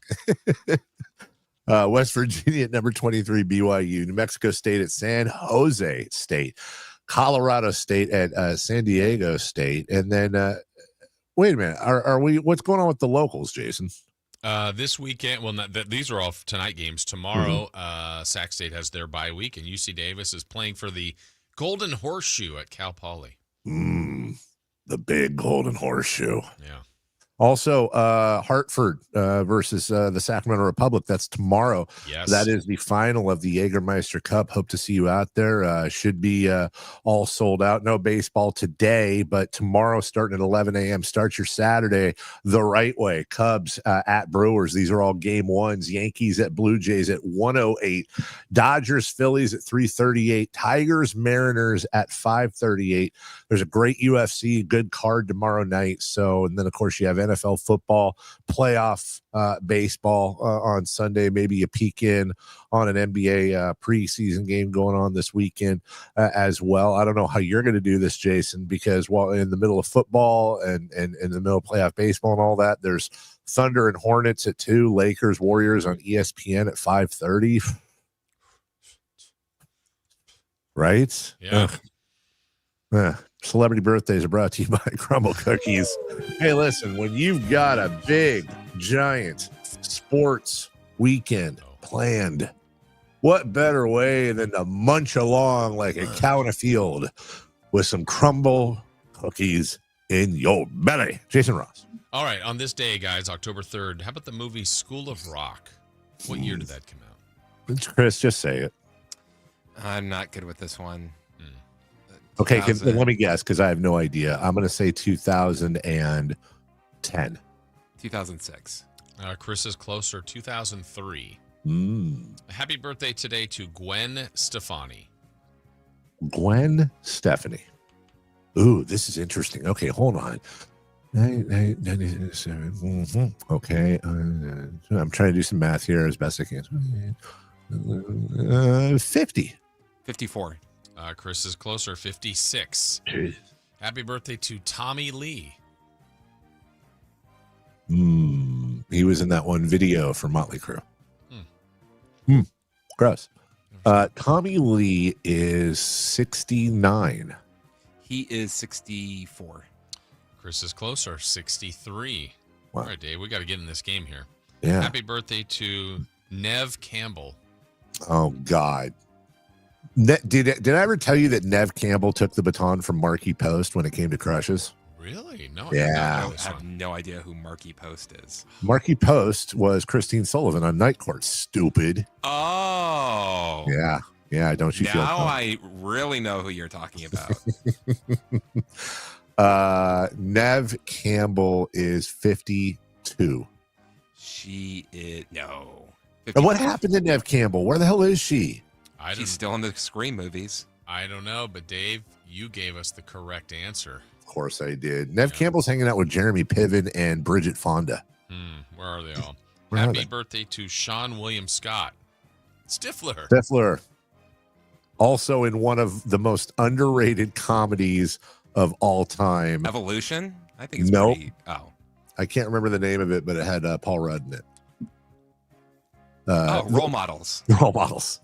But it just somehow gets rolled over. That is one of the best comedies, in my opinion. It's top 20 comedy of all time. He's got to be 51. No, that's not the question. The question is, when did Role Models come out? No. 51. He is 49. We have a correct answer. It goes to Christopher Ladd. Happy birthday to CJ Stroud. 23. 24. We have a correct answer. It goes to Christopher Ladd. 24. Happy birthday to Anquan Bolden. Florida State's Anquan Bolden, please. Okay. As I'm about to get this wrong. Sure. Anquan Bolden, quarterback, Florida State University. Anquan is 41. He is 44. Christopher Ladd is closer, 45. Happy birthday to Clive Owen. Yes. Isn't he the Clive Motown Owen. head? No, that's No. Oh no, he's the actor. Clive Yeah, Clive Owen is 59. He is 56. Dave is closer, 61. Happy birthday to Dennis Eckersley, who Chris defeated in the races of the big heads when he was. He is 71. 72. We have a correct answer, and it goes to Carmichael Dave. Happy birthday to Dave Winfield. He is 74. He is 68. We have a correct answer, and it goes to Carmichael Dave. Wow, 2 in a row, Dave. All right, last one. Bruce Arians. Bruce Arians is 74. Bruce Arians is younger than you would think. He is 66. Dave is closer. Just missed it. 73. Oh. Very good battle today, guys. By the end, I Dave, came back nice at the end. Yeah, you did. We'll take a break. When we come back, speaking to the end, Friday Fun and Games, starring Jason Ross and friends. Don't go away. We're right back after this. The Alan Styles Show. Brock's bro, Chubba, he's on Nevada and wasn't great. Why didn't we ever hear about him? You answered your own question, Jeff, because he's not very good. Look, man, it's your 5th year at UNR. You are now Preston. Not calling you Chubba. How old is he? He is 24 years old, a 6th-year starter, never won a college football game. We use your government name. You can listen to the Alan Styles Show Monday through Friday from 10 a.m. to 2 p.m. on 1140 a.m., YouTube, and the Sacktown Sports app. Hey, it's Carmichael Dave. I got to tell you, I am so excited to get this decking project started with Trex Decking and Railings. From the first time I stepped foot in the showroom last week, I was so impressed. So many color options, heat-resistant composite deck. What does that mean? That means I don't have to do any maintenance on it whatsoever. They even have a deck designer, so you can go online and see what your dream deck will look like on your house. Just visit Trex, that's TREX.com to get it started. Tell them Carmichael Dave sent you. With 25 award-winning years in Northern California, Ashton & Price is your local injury law firm. Pro attorney tip, if a firm presents as local but they're in LA, red flag. If your first consultation is not with a lawyer, big red flag. At Ashton & Price, your first consult is with a local attorney, and if serious injury prevents travel, a lawyer will come to you. Still not enough? George Washington's my uncle. At Ashton & Price, no red flags, just red, white, and blue.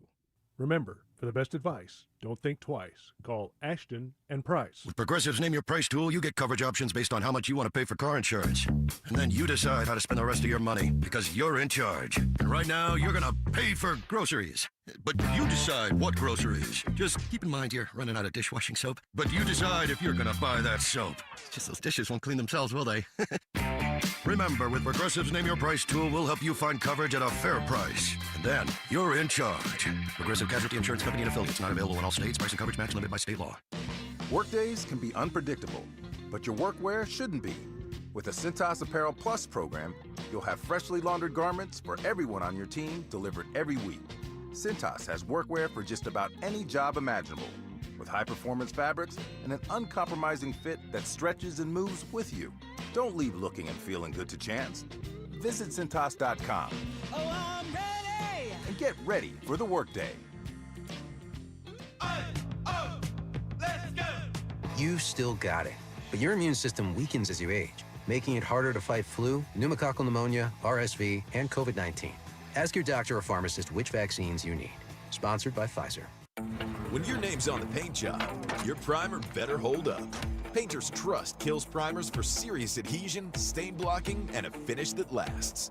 Now, the full Kills lineup is available exclusively at the Home Depot. Need it fast? Get same-day or next-day delivery, or order online and pick it up in-store. Kills primers. Pro results. Faster. The Home Depot. If you're a pro, you know. How can you free your team from time-consuming office tasks? Amazon Business. Smart business buying tools enable buyers to find and purchase items fast so they can focus on strategy and growth. Free up your teams and focus on your future. Learn more at amazonbusiness.com. We have finally made it to Friday. Let's end your week the right way with Friday Fun and Games On the Carmichael Dave Show with Jason Ross. Here we go. The spectacle. Dave Allen's having a meltdown in here. What is Allen melting down about today? What is going on? There you are. He sees his number one competition on the big screen in here. Yeah. Marcus Allen, the taco champion. It's like a real interview. The real champion. Why is he interviewing Professor X? That's what he does. Could have been you. He interviews that's his thing. He's like a Hollywood reporter. Is he really interviewing Patrick Stewart? No. Oh. The guy from Glass. Yeah. Oh, Samuel L. Jackson? No. Oh, jeez. The other guy from Glass. Bruce Willis. Yeah. Bruce Willis. Wrong Glass. Wasn't it from Speak? No. You know this guy. He's in X-Men, but the new X-Men. He's the new Professor X. Oh.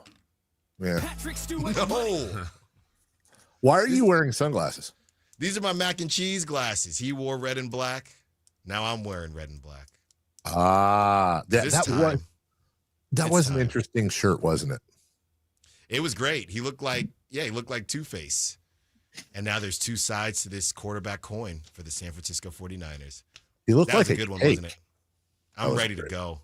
I'm ready to go. This is what I needed, Dave. I'm cooking this thing for the next 2 months. I think he's short, Tim. I think he's short. Yeah, I heard it this morning. Not even funny. Didn't even chuckle. Okay? I was actually feeding my child. I was going to get ridiculed. Ridiculous. Give me a break here. Look, no one can put me in a bad mood today. You can keep all your little jokes. Yeah. No one can put Allen in a corner. You can keep all your jokes, okay? We have a quarterback controversy in Santa Clara.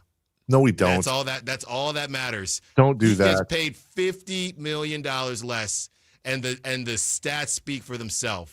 Come on, you're Alan, not that be the guy. bigger man. You're better than that. That's all that matters to me today. I need this. I needed this. I can't wait. And then after next season, if he hasn't already taken Brock's job, maybe you can come on out to Vegas, because Lord knows the Raiders need somebody. It's a beautiful Friday. I'm on. Right. I got even I think 5 hours of sleep last night. All right. So I'm supercharged. Let's All go. right. Alan Bayless coming up in a few minutes. In the meantime, Friday Fun and Games with Jason Ross. What do we got today, Jay Ross? All right, today, Dave, this is a theme from the week. We were asking a bunch of questions like, "Would you rather?" But we're gonna keep it sports. We're gonna keep it cleaner, I guess. Okay. I know, disappointing the masses, but we're going to have everybody answer. There's no one question targeted for one person. So, Dave, you'll lead us off on this first question. Would you rather watch a regular season game courtside or a playoff game from the rafters? Does it matter the sport? I think courts. So it's got to be courtside basketball. We'll say basketball. Yeah. Regular season game courtside, but just really quick, because all I do is go courtside. Yeah, see, I knew Chris was because playoffs. I'm just going to be way too stressed out, and I'd rather be home watching it. I can't handle it. So, it ain't the Kings. Wow. What's your answer? I think he's short, Tim. Dave didn't. I think he's short. Jason didn't say it was the Kings. I should say. Yeah. That's the assumption, Mr. Pessimism. There's nobody more optimistic than me. For this one? Yeah. Oh, I got to be courtside. With glasses. Allen. I'm sitting next to Mac and Cheese. Yeah. I'm sitting next to Mac Jones. Brock could be in the rafters. That's where he can be. Wow. Chris? Courtside. Kyle? Courtside. Nobody wants to be at a playoff game. You get free food You do get courtside. free food. You get a lot of free food, dude. So you you're get in the row going one for club. food, Yes. not the game. Yes. And Aura. 4-0 on the courtside. Yeah. Might catch a basketball. They have a seafood tower if you sit courtside in the row one club. A seafood tower. Yeah, but you get the shrimp tail, just the tail at the Spike Lee's there. Yeah, I don't think I even go to the court. Right. All right. Would you rather play every minute of the first 3 quarters or only the fourth quarter? Only the fourth. Give me the rock. Give me the rock because I want to. Yeah, what sport and what position? Well, think it's still quarters. basketball. We're going basketball again. Yeah. So first 3 quarter, you're playing all 36 minutes, padding your stats, so you can get the fourth quarter, 12 minutes. I'm guessing if I'm going in the fourth quarter, the game's already over. Wow. So you pick that or? No, pick the first 3 quarters. Yeah, I'm doing first 3. I've already done my work. Now I get to sit on the sideline With your glasses on. wave to people. Yeah, first 3 quarters for me. You guys would rather play the first 3 quarters and then sit. And Wait, are we sure it's basketball? Allen's playing the first 3 quarters in basketball? What's your deal today, Chris? Dave's I think he's short, Tim. I think he's short. Dave's hitting the game winner. You know Meanwhile, what? Honestly, I love this stuff because at this point, it's been so blown out of proportion. Half the time I run into people and they tell me, and it's a kind of a weird flex, they say, I thought you'd be shorter. Yeah, I thought you'd be fatter, so I hear you. I hear you. Okay, next one. Would you rather have really cool uniforms with a rundown stadium or a state-of-the-art stadium with ugly uniforms? State-of-the-art stadium for sure. I don't care. You can put me out there in Borat's mankini as long as we're winning. I don't care. Okay. Who said you're winning? Yeah. So winning's not no one part said of anything it. about winning. If you have a good You look stadium, good. you automatically win unless you're the Rams. You look good, you feel good, you feel good, you play good. Look, I don't care about the amenities. Just give me some swag. You know, give me some good jerseys and let's rock and roll. Give me the rundown stadium. I want real fans at the game. Yeah, you're asking would I rather be the A's or the Yankees? I'll go A's. Wait, where do the fans come in? If Usually the fans are at the entrance game, if the fans are at the rundown arena, Why do we know they're that they're just for the there? game. Did you say they were fans? I did not. But So you're assuming that I'm the the team only that one you're taking on, this as Jason's. You guys are adding all Alan, your you're different. assuming that the team that you're on has no fans going to the games. I didn't say And that. then I'm not you're happy assuming for either that. way. I'm answering or Jason's question as is.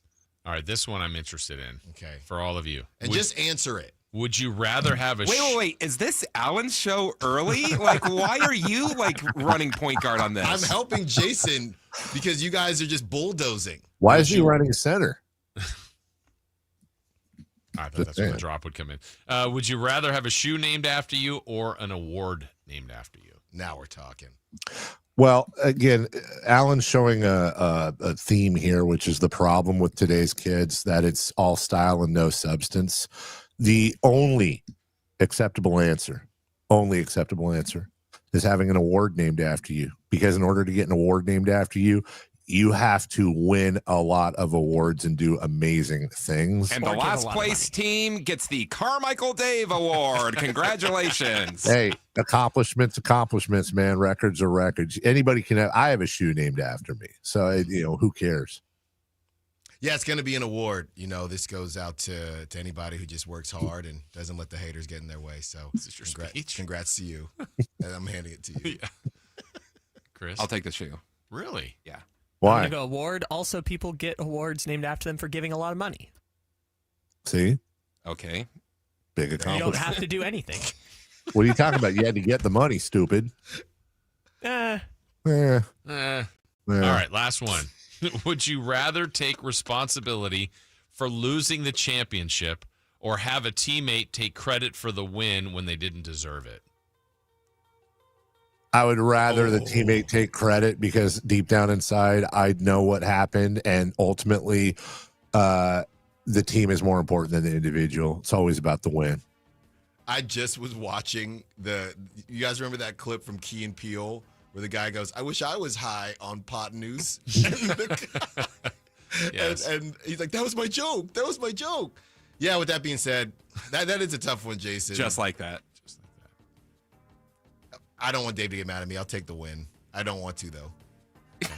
I'll take the win, though. Chris? I'll take the win. Okay. I'll take win unless I hate the teammate. Okay. We've accomplished a lot here. Manteca. Do those? Don't you have 3 questions for? I do. Do okay. those glasses look silly?